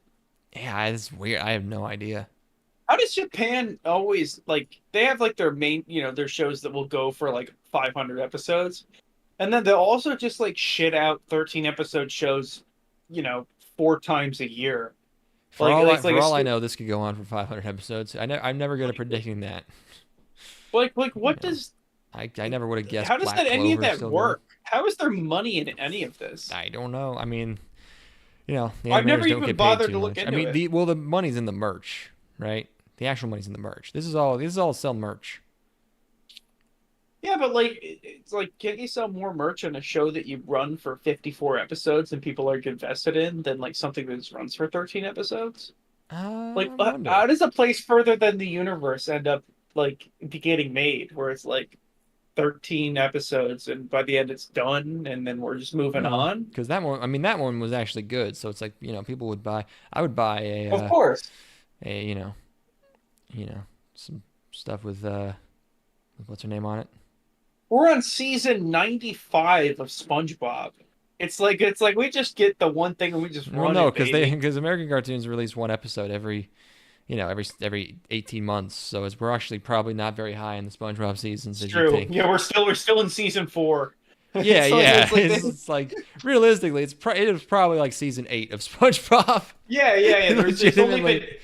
It's only been 50 episodes since Band Geeks first released. It's like Yeah, or like you know, every season has like 4 episodes. You know, like what do we? yeah. That was the thing What with is the wait. Oh, okay. Okay, the last episode of SpongeBob aired April 7th of this year. yeah. Looks like there's one, you know, like, okay, they had a good run. You know, there was one March 31st, March 24th, March 17th, March 10th. Before that, February 3rd. So, you know. But yeah, we're on season 13 of SpongeBob. So, Only 13, but it's been airing the entire time. Like, oh yeah, it's been airing for 24 years. Like how many episodes of wow. season 12 had 31 episodes. okay. It's the longest season. Hmm. Anyway, Oh, 26. so we got this Okay. bullshit about some ladies acting. Oh yeah. No, that's it for that. That's Well, oh yeah. The and also it's like they're doing like Yu-Gi-Oh commentary on them acting out the Little Mermaid. Like there's people on the sidelines going like she's doing this to give the scene more impact. It's like these two characters like in the rock and the tree giving play by play, giving some color commentary. I wanted to die after watching that one. Okay, what else? Kanojo ga Koushaku-tei ni Itta Riyuu. oh god. How Raeliana got her groove back. No, why Raeliana ended up at the Duke's mansion. How did Raeliana end up at the Duke's mansion? I want to know. This is a South Korean web novel. Patui, patui, patui. What the fuck, dude? What are you putting in this? What are you subjecting me to? My cat is back there objecting My to what's cat going won't on eat here, this. screaming. Waiter, my cat wouldn't even eat this South Korean web novel. Typhoon man. Graphics drew this. My first note is lol get pushed nerd. Because she gets killed by via push. And Don't stand too close to whatever you got pushed into, bitch. it's her fault. Fuck this bitch. Yeah, that'll be a lesson to you. And then Take that in your next life, you dumb whore. and then we go into a weirdly like butt rock opening. There's guns, and I'm like, what? I was like, this is like a shoujo. Why does she have a gun in the opening? But she gets reborn as a fancy lady. But she's a fancy lady in a lady book that she read, and she knows that her character is gonna die.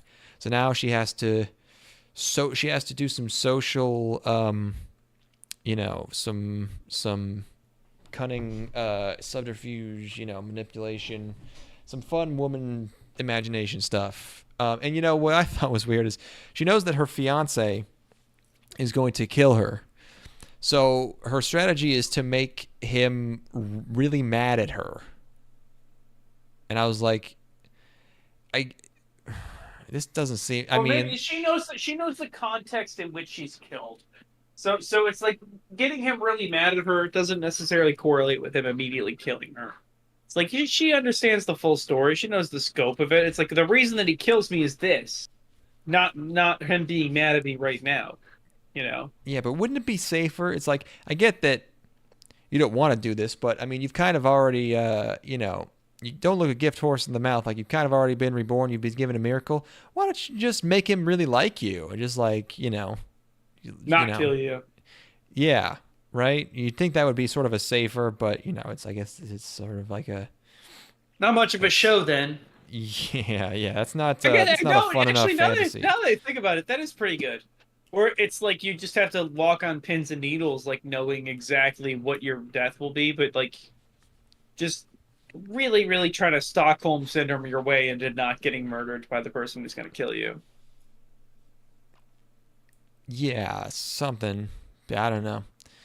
Um, I've written aim better, bitch. I don't know what happened even. Um, This is like so non-content.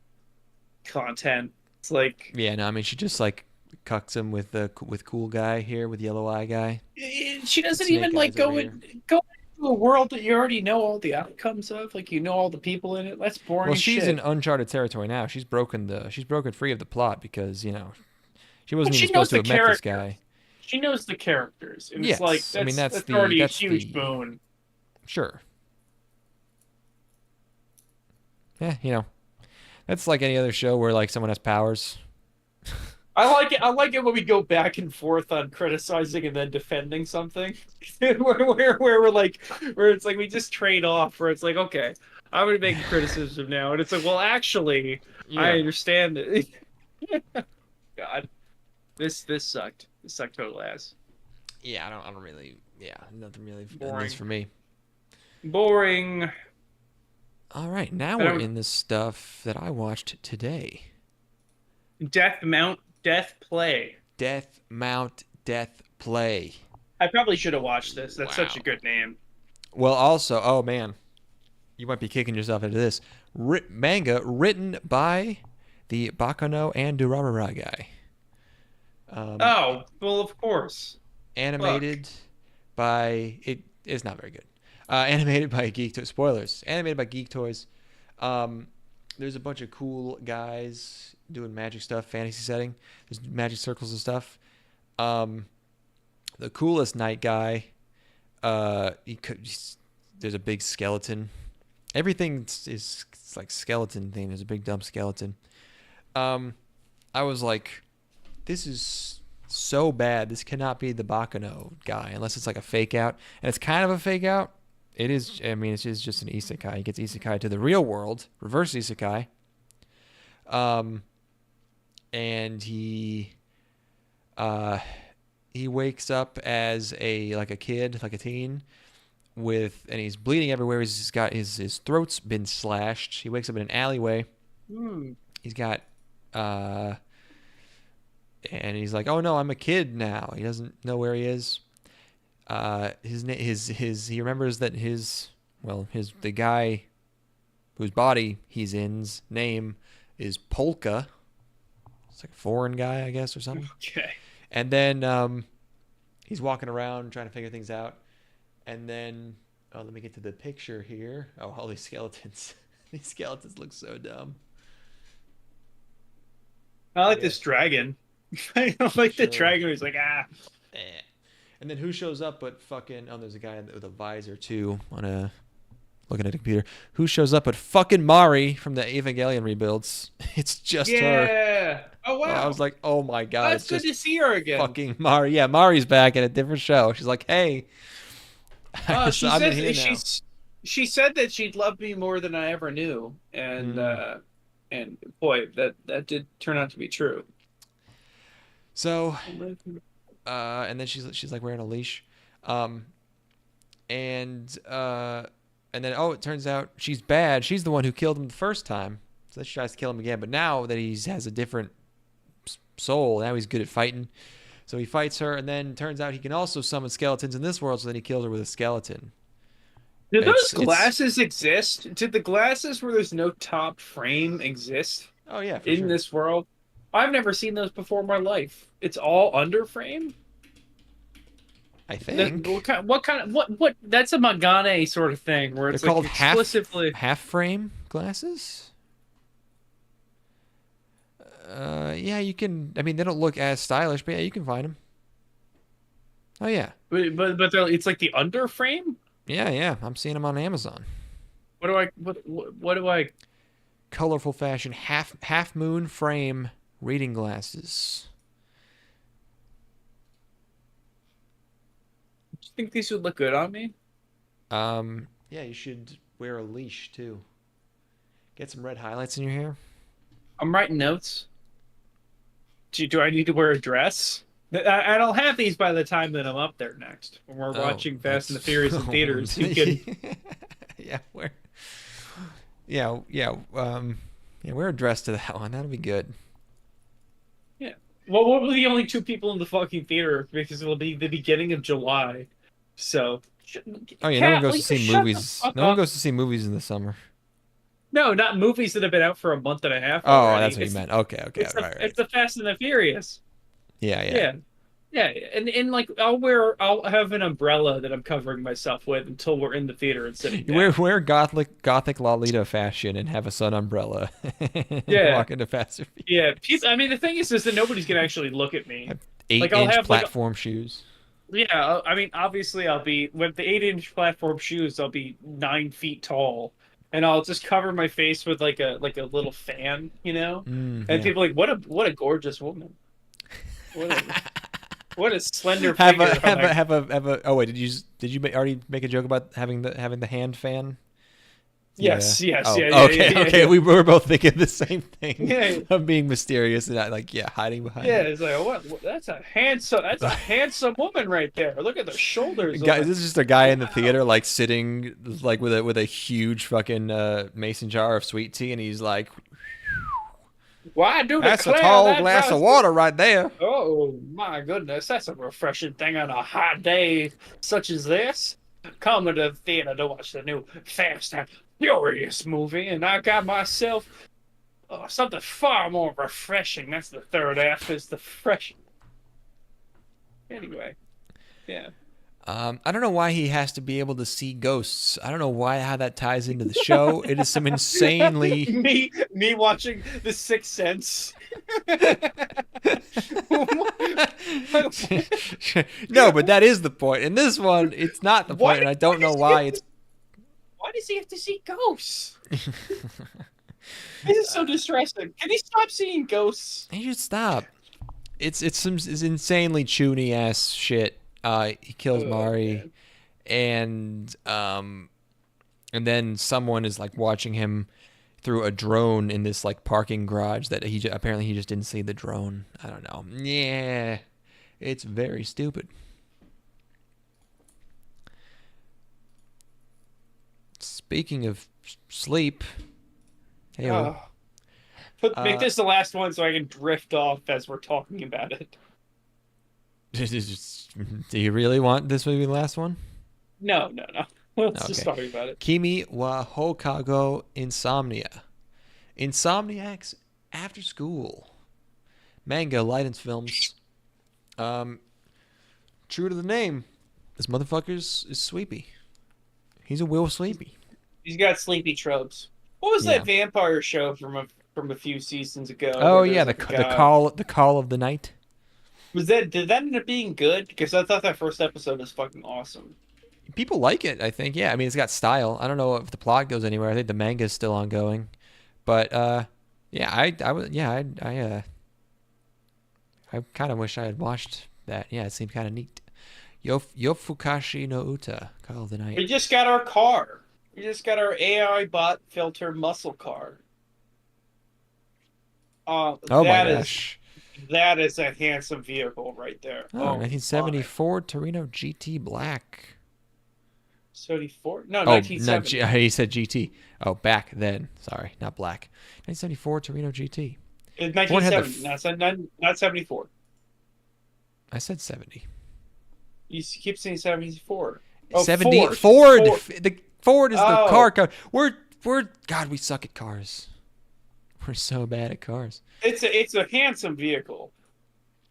Yeah, I mean, dare I call it a muscle car? Because to me, I'd it looks say like a so. muscle car. I'll allow it. Okay, I have permission. Yeah. Oh, yeah, that's a nice- Yeah. Now What that are they right there's trying to prove, that right there's though? a pussy mobile, son. What are they trying to What prove though? what are they not prove? I mean, whatever they're trying to prove, they're doing it.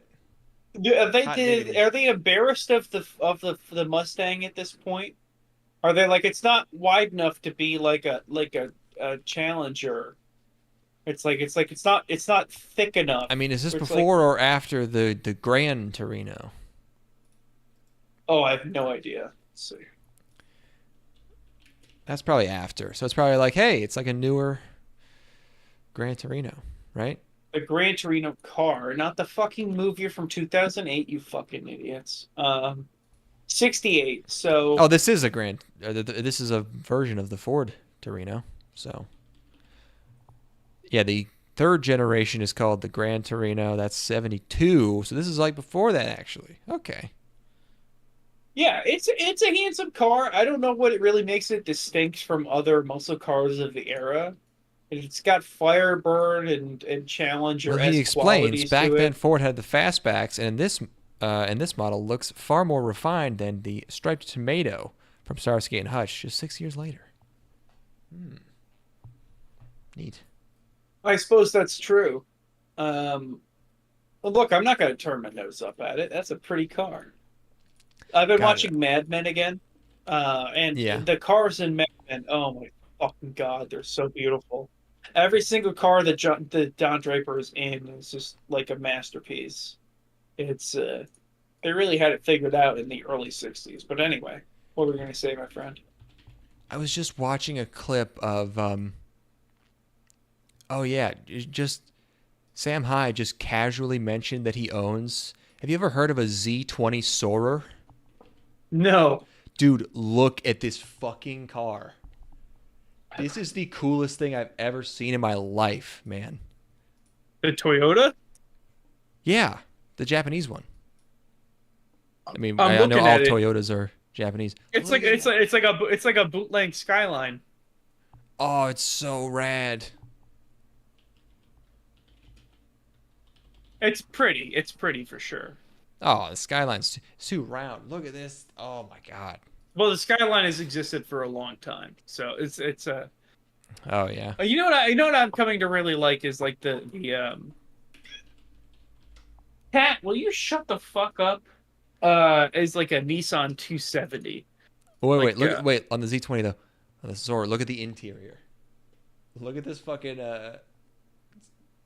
like you're playing fucking Star Wars TIE Fighter. Oh yeah, I mean it's beautiful. Look at Yeah, that it's HUD, gorgeous. man. Look at the size of that vent on the right. I know. It's just- Yeah, yeah. Mm. Put it on auto drive. Pretty. Anyway, now that we've gone on this sort of car bird walk here, let's circle it back to being tired as shit. Yes, sleepy time. Whoop, my window. So, yes. Oh, all we said was so far was that he's sleepy. He is sleepy. He is in school. Oh yeah, and there's also they closed their school observatory, which no school would ever do, because well, first they're like the narration's like, well, a girl killed herself on the observatory, so they closed it, and I was like, no one would ever do that. But then it says that everyone in the astronomy club or whatever died.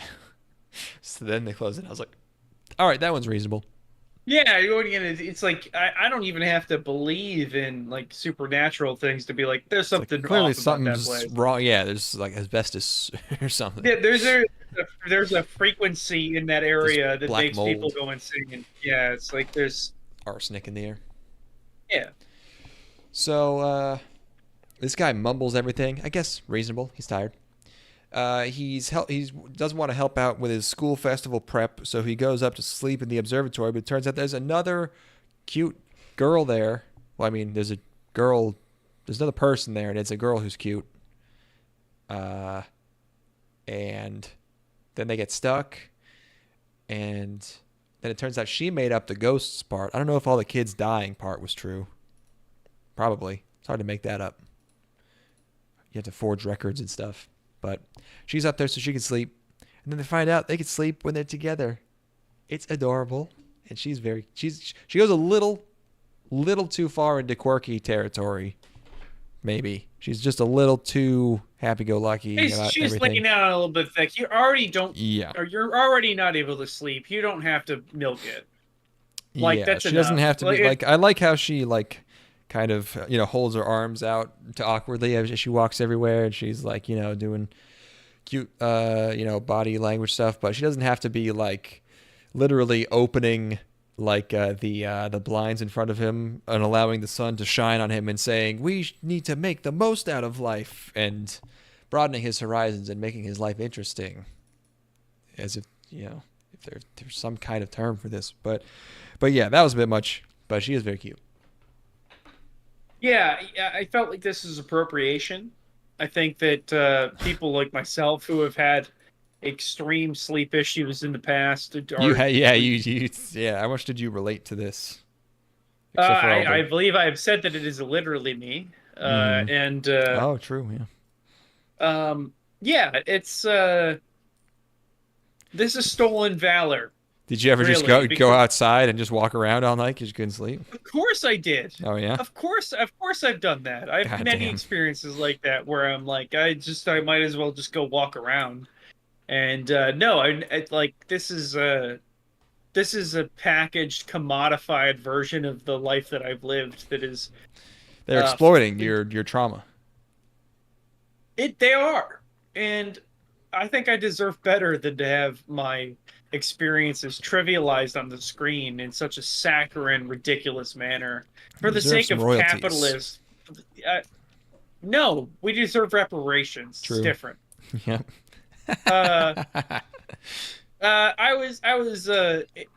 It's cute. It's cute. It looks nice. It's cute. I don't really care. The protagonist is like completely devoid of character. The only thing he's got going on is that he can't sleep.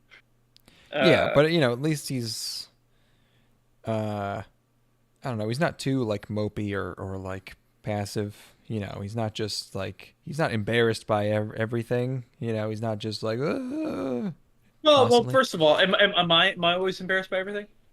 It's not. I'm talking about the show. I'm talking about. No, just if you're talking about the show, but the show is about me. So, am I always embarrassed? Just because it's about you doesn't mean it's 100% accurate. No, you're not. It's just I just want to make sure that you were establishing that I'm not like a mopey sort of guy. So like. I mean, you're all sad because a girl touched your balls. It's pretty anime. I thought I shared it in like a humorous manner. Do you want to ask me questions? Do you want to hear about my experiences? Why don't you go ahead and why don't you here? I'm an open book. Why don't you ask me some questions about what it's like not like to? What is it like to be sweepy? Well, yeah, I wouldn't know. I wouldn't know what it's like to be sleepy because I'm not sleepy, and that's the problem. Is that I go to bed and I'm not sleepy. Oh, but then you feel fine if you're not sleepy, right? Well, the thing is that I do become sleepy, but not at the time where it's good to be sleepy. So it's. So you do become sleepy, and I asked what it's like to be sleepy, and you said you're not. So you're kind of getting hard. Well, no, I'm not sleepy during the normal times. Now who's stealing valor? I'm starting. Can I see your like your No. Is there any record of you actually being in the sweepy forces? What? Oh God! Don't take away my trauma. It's all I have. All I've got is that I had a few years in college where I didn't sleep super good because I drank too much caffeine. It's all I got. Oh, dude, fasting. My caffeine intake has gotten probably not shocking to you levels, but man, I'm drinking like a big coffee and then 2 monsters every day. Oh yeah. That's when you're in the pocket, baby. That's when you're up to some good shit. Yeah, it's like when you're trying to quit some other habit and you're just like, you can just let yourself like smoke cigarettes as much as possible, or one of those things. Oh yeah. Where it's just like I'm just chewing so much gum and like eating a bunch of eating a bunch of banana peppers out of a jar and drinking a shit ton of black coffee and Monster, and I'm just fucking all the time. It's something's wrong, and I don't know what it is. Well, I mean, I know what it is, but it's not that bad. It's fun to mix it up. Yeah, it's being hungry is not gonna kill you. Like, yeah, it's like if I felt anything other than just hungry, if I felt bad in any other way, if I had a headache or you can just stop at any time. So that's what makes it like not really. It's pretty low stakes, and yeah, it's great that you don't. I get so much free time not having to worry about food ever at all. It's pretty sick. That's the fun thing about keto is that like That's if it. you It's, just yeah, if you just wake up and similar. eat like 2 cheeseburgers, you don't have to do anything for the rest of the day food wise. Man, You're done. that's not keto. Cheeseburger, unless it was like no bun. No, Or... no, no, no. I'm eating it at a keto tortilla. So it's like Okay. you eat Cheeseburger 2,000 taco. you eat 2,000 calories worth of beef when you wake up. Mm, You don't have to eat anything else the whole rest of the day. that's all I'm doing. Yeah, that's precisely what I'm doing. Anyway, we're now that we're done being let's just are we do we save Oshio no Ko for last? We probably should, right? No. We have to do it before. We have to do it before the marginal service. All right, go ahead. All right, let's do it. It's wait, screenshots. It's the most highly rated Oh, those show overalls too. Also, of the last. It's the most highly rated show of the last 5 years. I loved her denim, her overalls. Yes. Okay. It's the most popular show on my anime list. I don't have a Full great Monogamous Brotherhood. I don't have a great handle on how actually like popular and critically acclaimed this is, but I know that it's very, very high. I know the numbers are high. I just haven't gotten a perfect handle on them yet because I'm old and I'm out of the zeitgeist now. But yes, it's time to talk about the big one, Oshi no Ko, the only thing that anyone cares about this season. I knew what this was. It's an hour and a half long. I knew what this was about, and I knew what happens because you can't not get spoiled. And I was like, this can't be, because everyone was hyping it up so much. I was like really dreading it, and I had a vision of like the worst case scenario of what it could be, and I was like, I really hope it's not that. And you then texted me saying, "Yo, just skip that shit." I had no idea. This is one of the benefits of the fact that no one listens to this. This is going to be one of those takes where people would get angry if we had an audience because you were just like, do not waste your time on that shit. And I was like, oh no, we have to watch this because it's the most popular thing ever. And you did not believe me.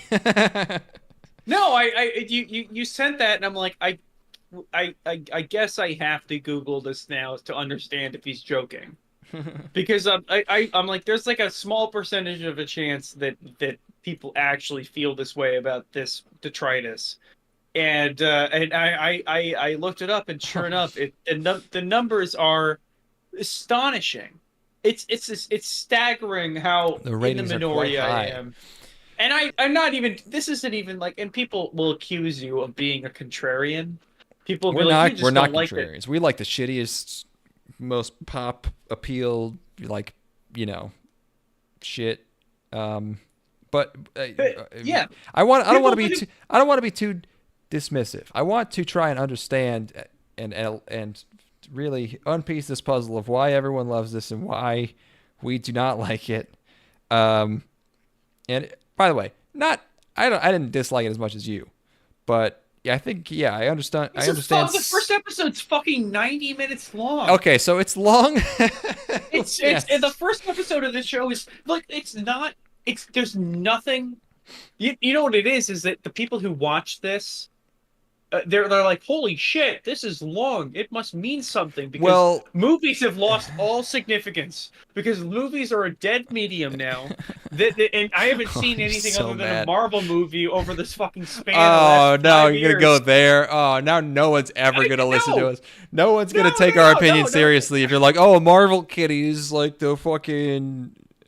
What the fuck is it then? Tell me what it is, because I did not know anything about this other than it was 90 minutes long and I had to watch it. So okay, so yes, you're watching it. We'll skip ahead. We'll get to the actual content, but yes, the big question is does this justify its 80-minute first episode? And I think I understand why they did this. I'll explain, but overall, still, I think no, this should not have been this fucking long. Okay, so I get that they had to get to the hook to get people interested, right? This is sort of like if Madoka made you watch all the way up until like the end of episode 3, right? All in one episode. But in order to get you to the hook, they have to get you emotionally invested, which involves developing these characters for a long ass time. And so I guess they decided to just basically wrap 4 episodes into one.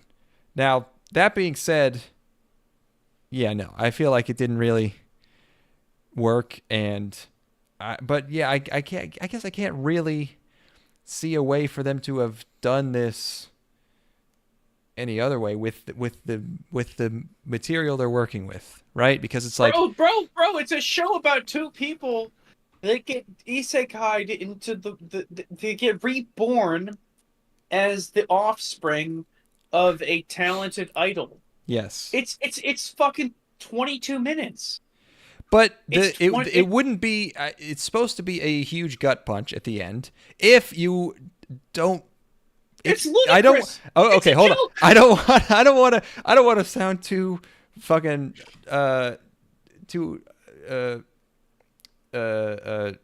obnoxious, too pretentious here. But like, if you don't watch enough of these to see this stuff coming from a mile away, then yes, maybe it would have been a huge, shocking, emotional gut punch at the end. What happens here? But for me, I'm just like waiting for like this whole 80 minutes for this bitch to die because it's so obvious. Because there's no reason they would have done any of this unless, there's the fact that this is so long is itself a spoiler, because they wouldn't be going through all this and going into all these minute details about like going into these subplots about the main characters, like acting skills, and just doing all this forever unless they're going to do something to pull the rug out. But apparently it worked on a lot of people. I just, and yeah, so it's, they get reborn as the children of this idol. And, before the being reborn, the reincarnation part, there's more than one character. The only dialogue before the reincarnation is people talking about the possibility of being reborn as the child of a celebrity, which is something nobody has ever thought about. Dude, it's bad. What's going on? That's bad writing. I'm sorry. No matter how much people like this show, that's insane. Like, more than one person. If one person brought up, like, have you ever thought about being reborn as the child of a celebrity? Fucking no, bitch. Are you out of your mind? What the fuck are you talking about? But 2 separate people in the 5-minute buildup to the plot of this show, the reincarnation, bring that up. It's totally independent of each other. It's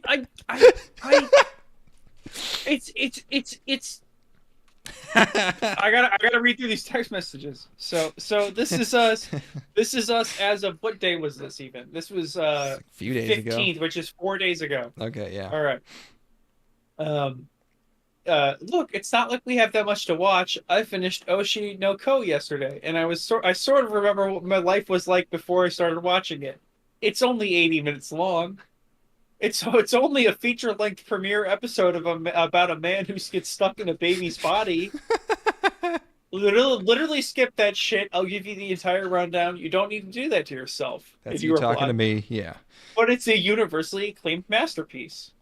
And I say, I just Googled it to make sure you weren't joking. It's by far the most popular and only thing that anyone cares about this season. LMAO.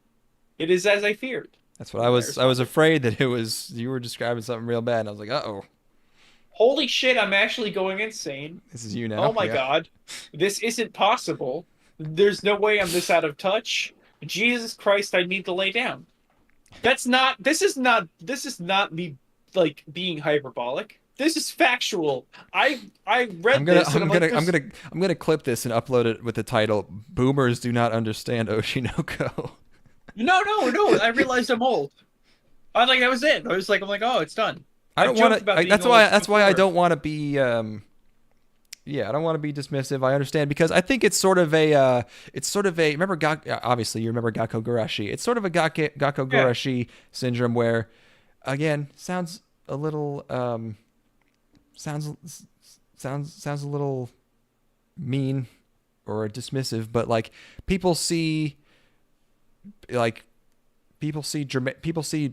someone die at end of show and they think, oh, this is serious, mature show. That means it equals good. And that's kind of their only takeaway. And they sort of completely forget everything else that happened. And how media illiterate do you have to be? How incapable of process? You must just have like a certain amount of system RAM in your fucking brain that when you get far enough along in an episode, it has to overwrite the shit that was going on beforehand. Yeah. To where this show, this 80 minutes has a part where, which is my favorite, by far and away my favorite part of the entire show, is the sequence where the two babies that are reincarnated people from that we met at the beginning of the show are manipulating this dumb broad into believing that they're like deities or something, which is like, that's the most interesting thing about this at all, is like it is playing on the scenario of, which is what the show should be entirely, is playing on the scenario that everybody talks about, it being reborn as an infant with what you know now. It's so fucking all over the place. We go from insane. Yeah, we go from like talking about idol fan, like sort of comedy, he's a doctor, to dying, reincarnation. Then it's just sort of like still comedy drama with the babies, and then suddenly we like sort of break out of the format, and suddenly like he's a talking baby, like he's not. It's like now he's interacting with the director. Now he's just going around talking to people, and now like we're totally outside of real world logic. Now he's just like fully just a guy walking around in a baby's body. Nobody questions it, and then we go into these other tones, and then we end with tragic murder, and then we go into finally where the fuck is this show gonna end up? We end on it's like a fucking. That we give our main character motivation in the last 30 seconds, and it's like, oh, he wants revenge? Is that what we're doing? But also he's like an actor, and his sister's an idol, but they're both reincarnated. This is fucking bonkers. This is schizophrenic. There's too much shit going on here. What does it even matter? Literally, you could start the show from where it ends, where it's like, we're going to high school, and we're the children of a famous actress who was murdered, and we want revenge. I had the same thought. Why does he have to be reincarnated at all? Like, why couldn't he have just been finding this stuff out about his mother? It takes away from the emotional impact that it's not his fucking mom who's dying in front of him. It's just some girl he's known for a few years. No, it's like it's so fucking over dramatic. It's like it's drawn and played out like it's his mom dying, but she's not. She's not at all. And he's an adult, so it's not having some like crazy impact on him as like his growth, because he's a full ass grown man. What the fuck is this? What is this? What? And like, it's not like it's like, oh, relatively well regarded. It's not like it's like, oh, it's a 7-8 on Mal, or like an 8 flat on Mal, where it's like that can go either way. Mal is extremely generous as a platform. Everybody is generally extremely positive on there. This is like straight up like usurping some of the great, and not that who gives a fuck. I don't give a fuck about the rankings, but that's like a thing that you can use as like a totem by which you measure how people feel about things that are coming out. This is the most popular show that I've seen in 5 years. This is the most, like, in terms of just like the numbers that are being thrown at it, we're talking like there are like 400,000 users on Mal that are members of this club. I think the opening on YouTube has like 60 million views or something. This is schizophrenic talk, because we've talked about shows that are less crazy than this and been like, this premise is absurd. This is it. The end of like what the human brain can even like contain it as being the part, like the premise of a television program, and yet here we are. Like, yeah, I can't. This is too. It's so. It's the cat. Oh my god, cat's going fucking wild. He agrees with me.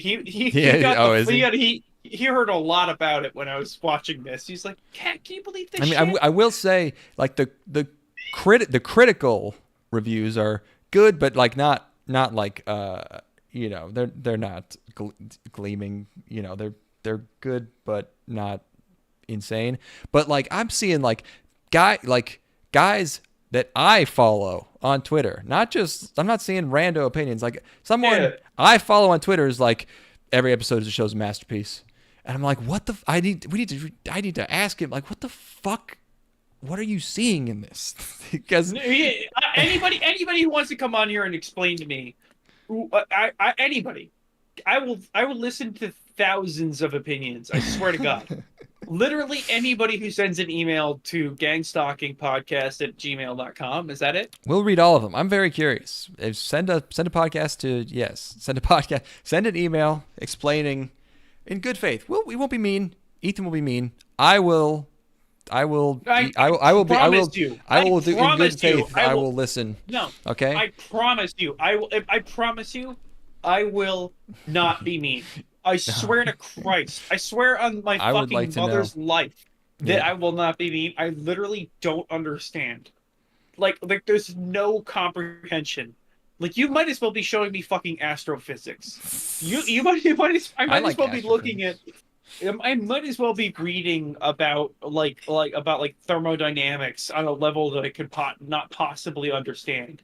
Like once you add, you've got multiplication and division in the same fucking equation. I don't understand any of that shit anymore. It might as well be that. It doesn't compute for me. I don't have the mental faculties, we'll say, necessary to understand what is going on when people say that they think that this is not only okay, not only good, but a masterpiece. I don't get it. I know. I want to know. We're curious people. We're not. I don't think that we go into anything wanting to dislike it ever.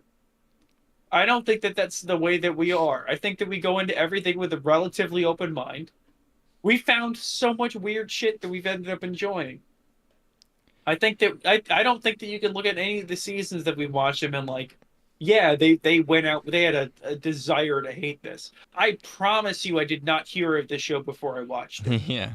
Well, I mean, you knew it was 80 minutes, so maybe you had a bit of a grudge. Maybe you were a bit miffed, at that. But yeah, other than that, if I had just seen this, I'd been like, why what?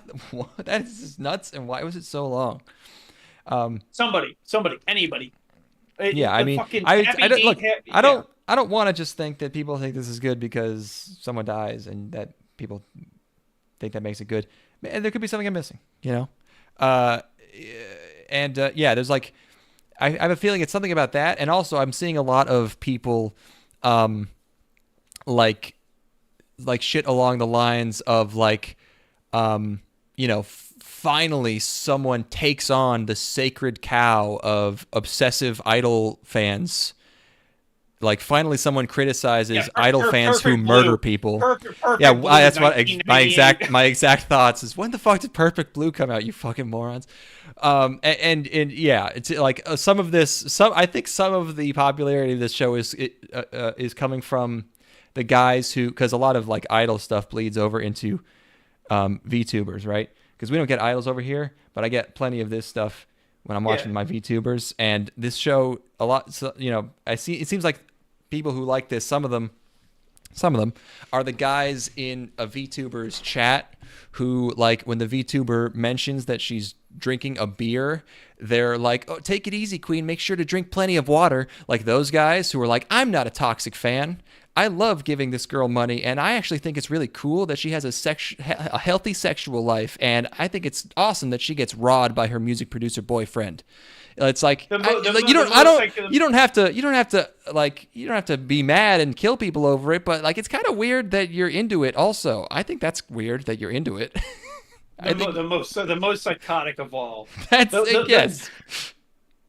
Yeah, it's there's definitely tapped into something.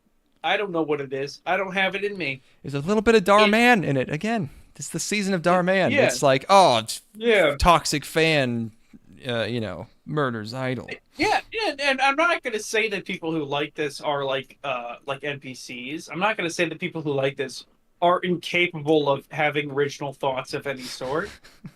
I wouldn't Sound like say you're that. thinking I it. would never. I would no. Other people are, and I'm just making sure that it's understood that I'm not saying that anybody who thinks that this is a masterpiece is probably subhuman and like is worthy of being consumed, but as like a cow. It's like I'm just confused. I want clarification. The dancing I'm a curious sequences look person. good. It all looks pretty good. I just don't get it. I look. Maybe I'm wrong. And Maybe I'm wrong. okay, things I did like. I did like how. Well, actually, no. They kind of went back on it. So I was okay. No, there was something I liked, but then they pulled they doubled back on it because I liked how the idol, what's her name? I liked how she was kind of like a weird non-human kind of piece of shit who didn't actually have any emotions. She's like this she's like this distilled form of idol where like she is like literally just sort of everything about her is not real and she's just acting in accordance with how she thinks people want her to, and she's like this empty shell of a person. You mean the interesting part of it? The interesting part of her, where she's this interesting, like that could be an interesting character study on that. But then like this crazy fan is killing her, and she's like, "Oh, my favorite fan, Ryosuke-kun, I have your picture on my mantle, and I how's your mom doing?" And it's like, come on, no, that's not how you do this. She has to be perfect in every way at the very end.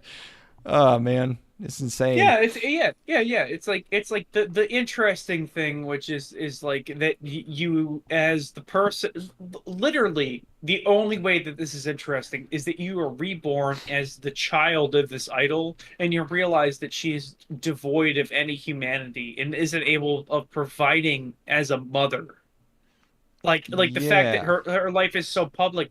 Regardless of whether or not her birth is illegitimate or not, prevents her from being able to be there as like a supporting mother. She can't provide in the way that a mother needs to be. That's the intrigue of the show. And guess what? We don't fucking get it. I promise. I swear to God. I swear by my mother and my sister. I guess my dad too. His life probably isn't worth as much at this point, but I'll throw it on there. His health is not. I'll throw it on them. All of those people, I swear on. Yeah. If there's a person who wants to talk to us about this and tell us why this is any good at all, you're welcome to come on. I mean, I wasn't. If it wasn't so long, I would just be like, huh? But yeah, the length and where we end up is just like. Dude, and then you throw in the popularity of it, and it's like this is I just had to something else, brother. I have to play like armchair psychologist on this. People haven't been to the fucking movie theater since COVID happened, so you've got an entire generation of kids. You have an entire generation of kids who did not grow up going to the movie theater and watching things that are over fucking 15 seconds long, who have to sit down and watch 80 minutes of something because their friend said it's good. And then they come on the other side and they're like, holy shit, that's the most profound thing I've ever seen. Because they've never sat in a chair and watched anything for fucking 2.5 hours. That is an obnoxiously boomer opinion, but it is actually an interesting theory. There might be something to that. Fucking I'm welcome to be. Again, I that's the best I can do with my limited knowledge and my relative ignorance. Well, it certainly was interesting. Oh, it's time to talk about. Well, no, actually, okay. I had some. I had a whole other bunch of notes that I missed. I've got a whole bottle of whiskey here, so keep bringing them one takeaway that I had also whenever I watch something like this is like Japanese discourse about like how ruthless and cutthroat their entertainment industry is. It is like when they talk about how like the streets aren't safe or how their kids have no respect these days. It's fucking impossible for me to take seriously, because it's like, come on, you could be worse. I know, I've been there. Come on, man. I know it's not that bad. Fucking Suge Knight hung Vanilla Ice out of a window by his ankles. That's just good. That's just always fun around. That's just fun.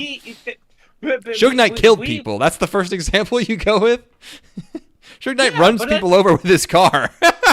Sure he does. But that's the most mild example I could think of.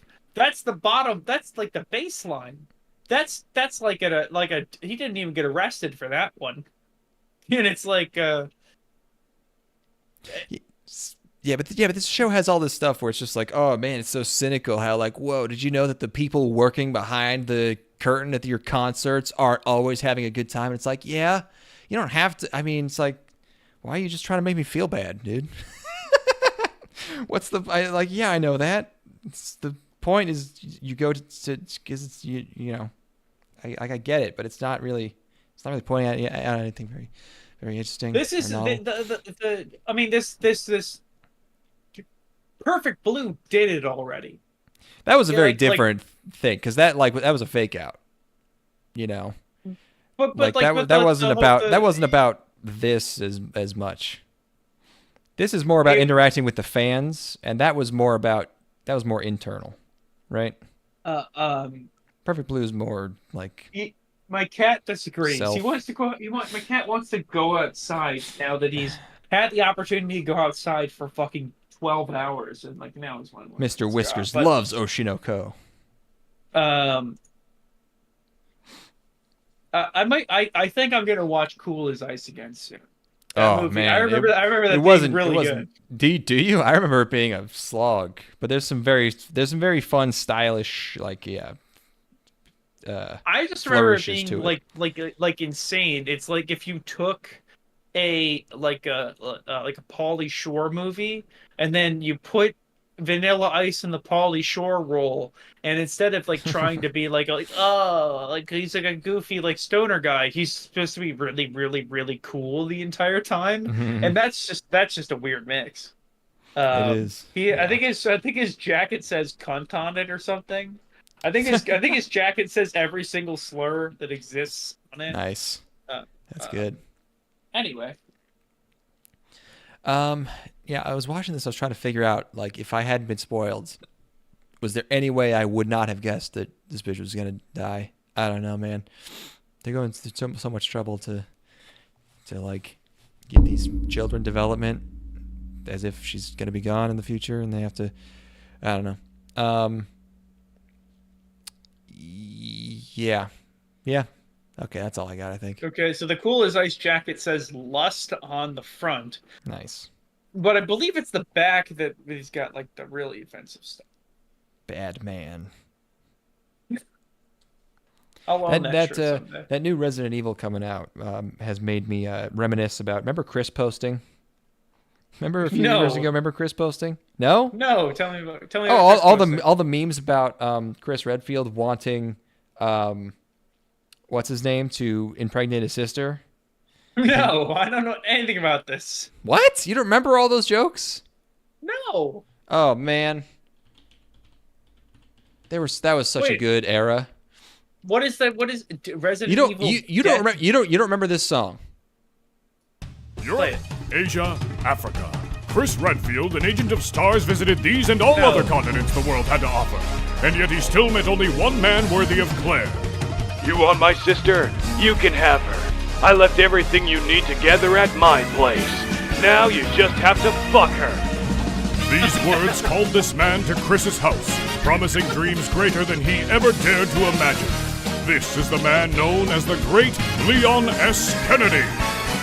Come aboard and bring along all your Aryan sperm. Together we will become family once you marry her. Leon.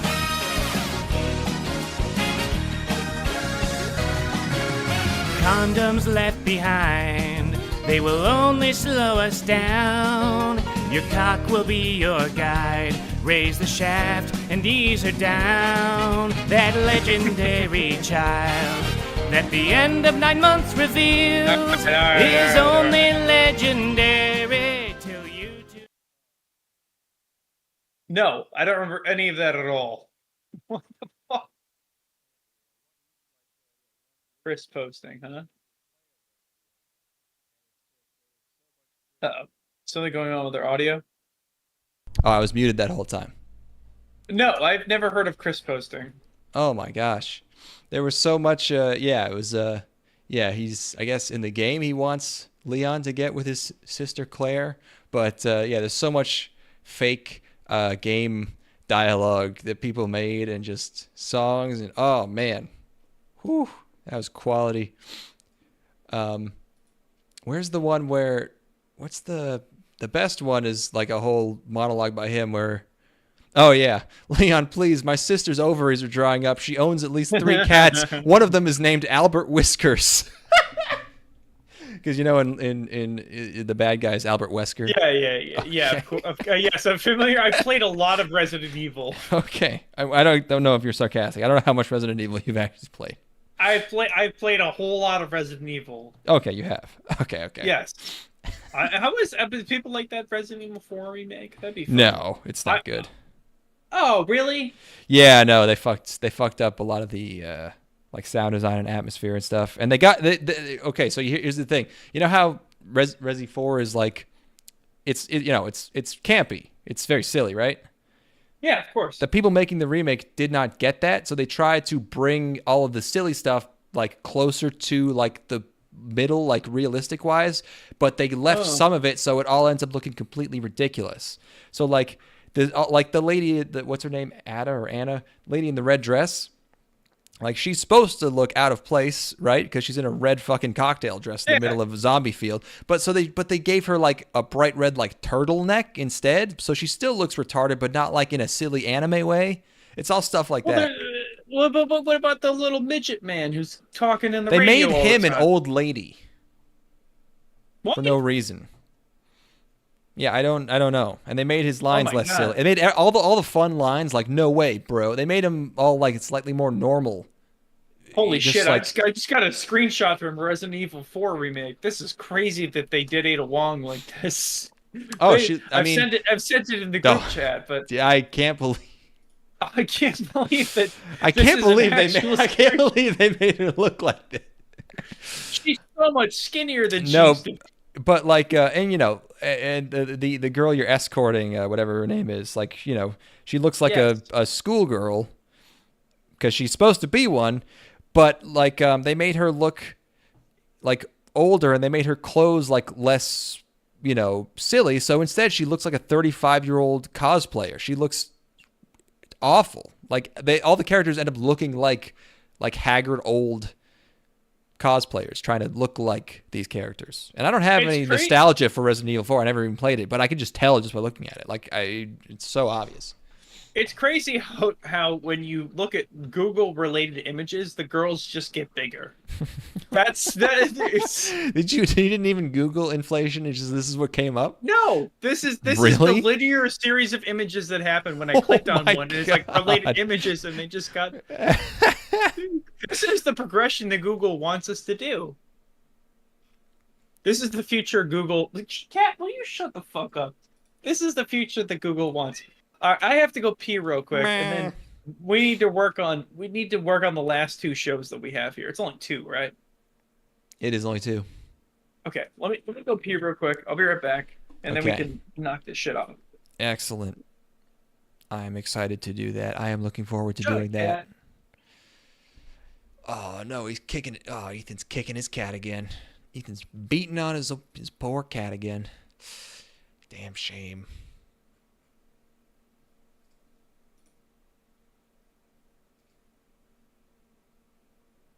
Leon and Claire, all flirt scenes. What are some of the better? I wanted some better Chris posting copy pastas. Where's the sequel to this one?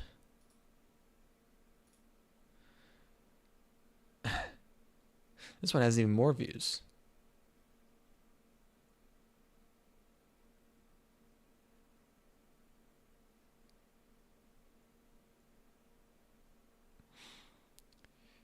Chris posting, it's I don't remember it getting old and tired. I remember that was one of the few ones where it was just funny and then just stopped.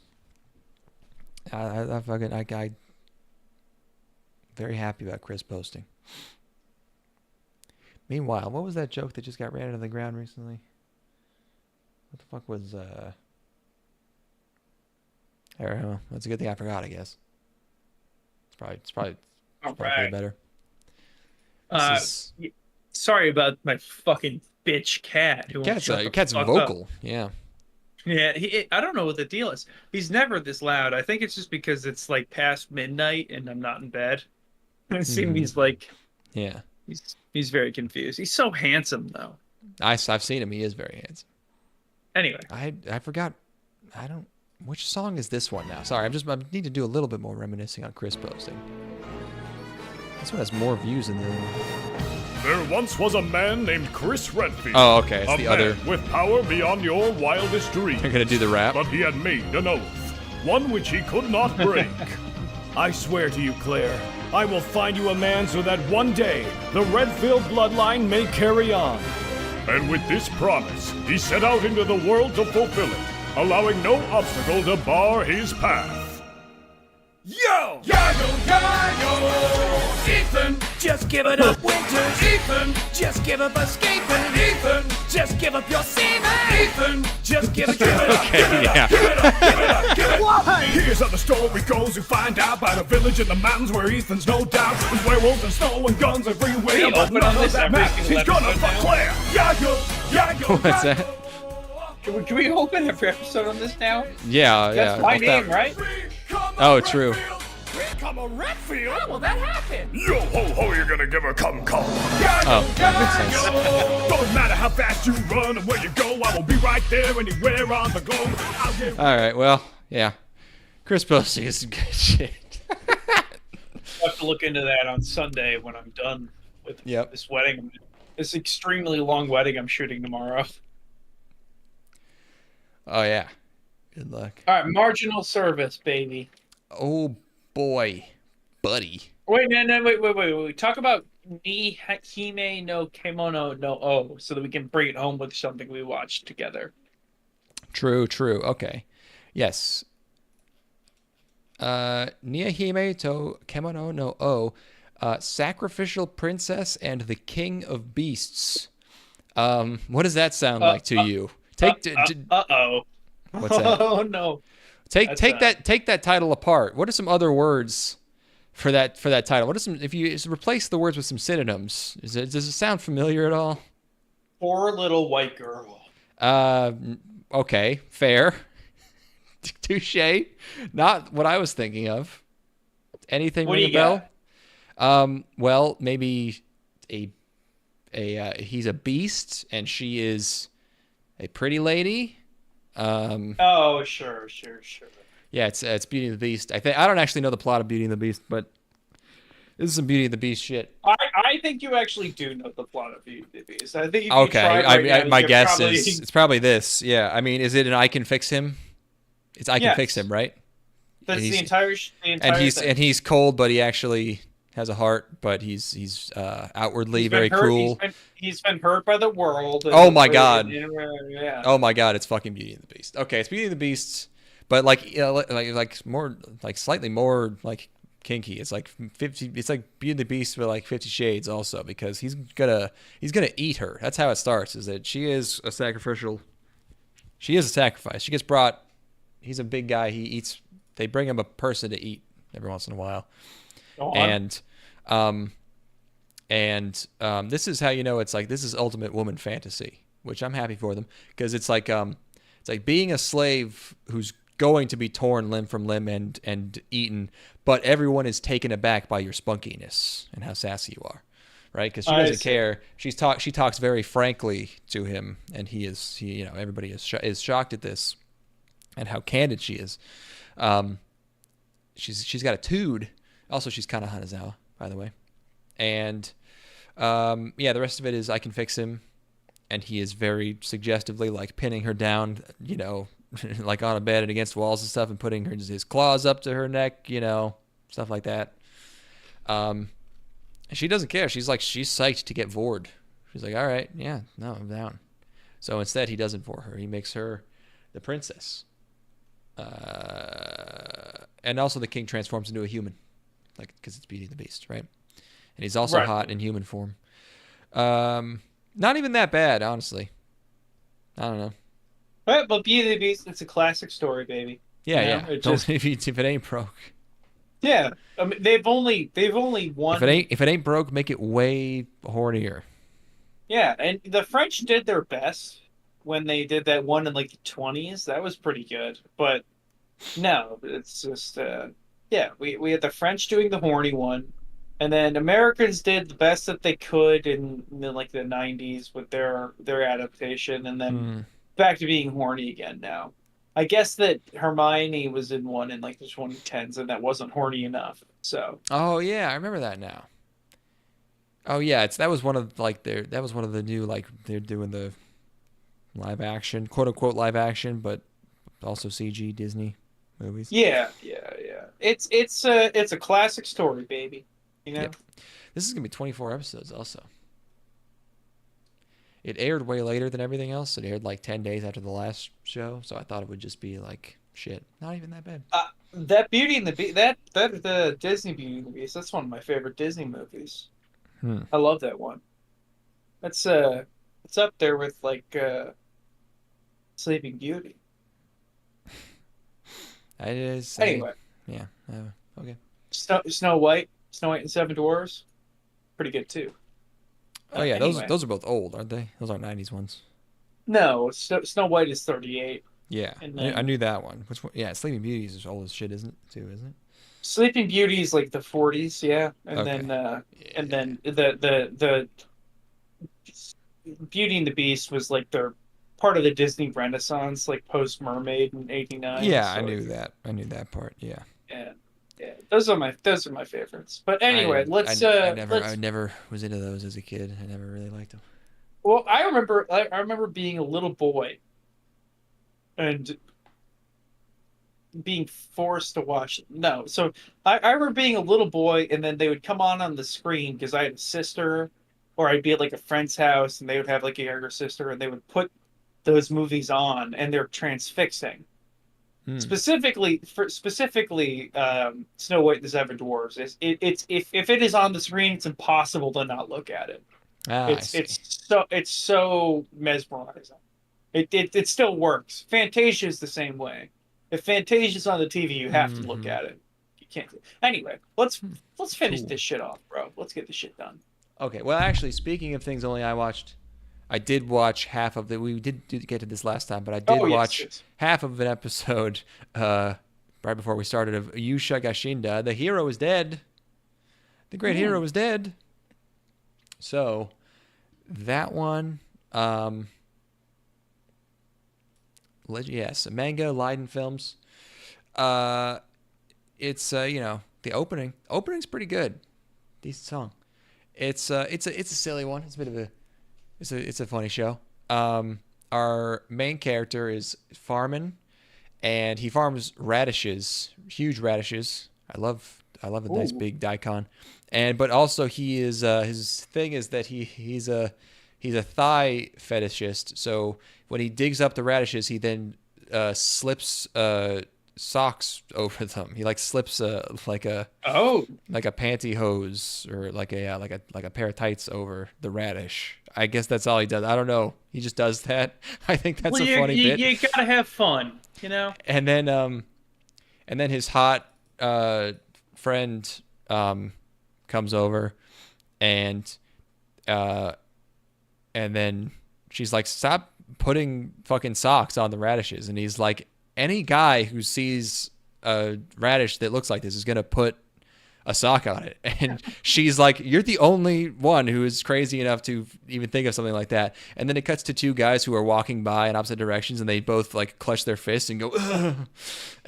Which it is a good bit. It did make me laugh. And then there's a big scary monster shows up. Hey, who is it? It's the Yusha, the hero shows up. Right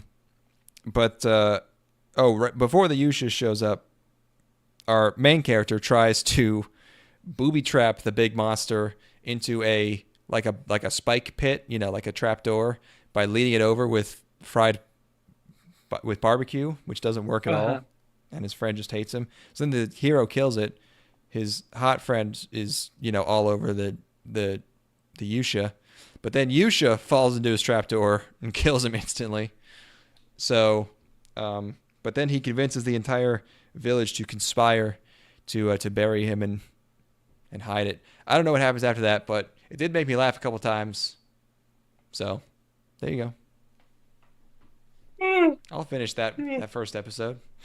Sounds like a winner, baby. There you go. Yeah. Baby is my thing for the last 30 minutes that we've been recording. Apparently, the more bourbon I drink, the more I say baby. So that checks out. Yeah. Think of that what you will. Okay, so finally, thank God in heaven for the marginal service. Oh, hey. A Twitch streamer is live, everybody. Holy shit. Is this it? Are we fucking almost finally done with this season? We are finally. It is Ogre. Spring 2023, after... the season ended really on like the first episode of everything was done by like the 11th of April. And Here we are. Holy fucking shit. This was looming over me this entire time. We're like, I can't believe we haven't recorded this yet. This has got to be one of the longest turnarounds we've ever had of a season. Maybe. Yeah. We were good. I fell asleep that one day we were supposed to record. We both pushed back a few times. Anyways, I was curious as maybe you didn't have the same reaction to the marginal service that I did, but man, this was nuts. Original by 3 Hertz, and I saw 3 Hertz, and okay, so big context, and very important context here. I had just finished Oshi no Ko. It's right after it on the list, so like I had just just regardless of my opinion of the show, just exhausted. And just like, it's just melodrama, and it's just fucking, even if I wasn't like confused and like, what the fuck is that, and like doing all this analysis in my head, all my fucking thoughts fucking going crazy. I'm fucking everywhere. My ingenious critic brain. Okay, and also just watching an entire feature length thing, and then you have to watch more, and it's just so drained from all of that happened in Oshi no Ko. And then I start this bitch up, and it's the year 2020X. Oh yeah. And I saw 3 Hertz, and I was like, oh, is it time for fun? Is it possibly time for fun? Never. It's 2020X. I was like, it's time for fun, buddy. It's just guys with guns. One of the guys gets shot, and he's like, Danny, no! And then he keeps chasing the guy, and then he like uses his rain jacket as like a parachute or some fucking retarded bullshit. He slides across a window. He shoots a guy. He's complaining about his jacket being ruined because it's in the rain. And it's it's perfect. And then this is so amazing. He catches the perp, and the perp points the gun at his own head, and he's like, "No, please, I won't tell him anything." And I'm like, "Oh, they're doing this." It's like a they're doing this thing. It's like Hard Ticket to Hawaii. You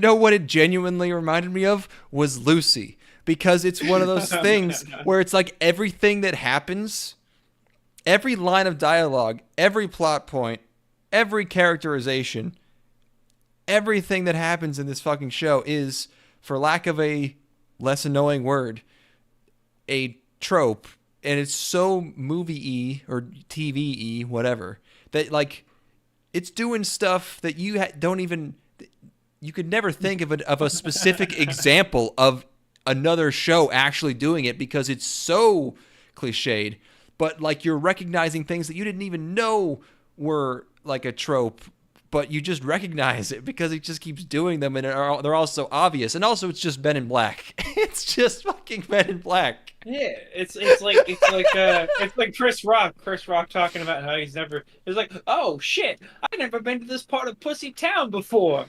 I ain't even been here before. It's like these are tropes that I conceptually understand what exists, but I just haven't ever seen them all in one place before. The gang's all here, baby. Everything that happens just falls into place so perfectly. It's like it has this innocent, it's like naive, like it's, he's a cop, he gets fired, he gets hired by a secret UN organization, he's fighting aliens, everything is like everything leads so obviously to the next, and I could not tell if this was genuinely the funnest, most likable thing ever, or if it was just because I had just gotten off of Oshi no Ko. But I was eating the shit up, dude. I challenge anybody to hate this. I challenge anybody to watch this and hate it. You can't. It just wants you to like it, and I do like it. It's not trying too hard. And if you put harder outlines on everything in this show, instantaneous classic. I'm telling you. It's the outlines. That's it. No, I'm telling you right now. Put harder outlines on the protagonist. So specific.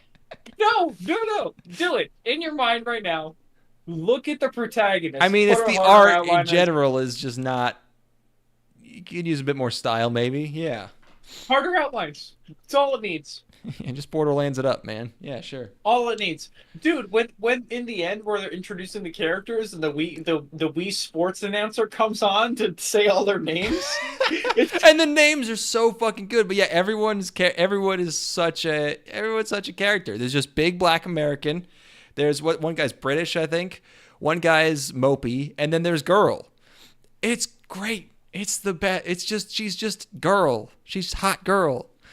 For Brian Knight Raider. Oh, these names. Zeno Stokes, Robin Timbert, Bolts Dexter, Cyrus N. Kuga, Lyra Candyheart, Theodore Thompson, and their like woodchuck mascot is Peck Desmond, I believe. I was hyperventilating at the end of this. It's the fact that they all have like colored uniforms. It's so insane to smash these ideas together. Yeah, they're dressed like firemen or like jumpsuit, like cleanup people or something.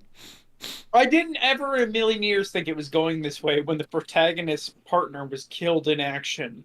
I didn't think that the protagonist having his partner killed would result in him being a part of a superhero team that fights cryptids. Oh my god, it's perfect. And then it's like everything's going like, and then on top of that, who is the guy they're busting? It's the corrupt police chief. He's in on it. The guy who fired him. Oh, it's perfect. Yeah. You can't get mad at it because it's like swiping. It's like shadow boxing. You're just hitting air. There's nothing there. It's just.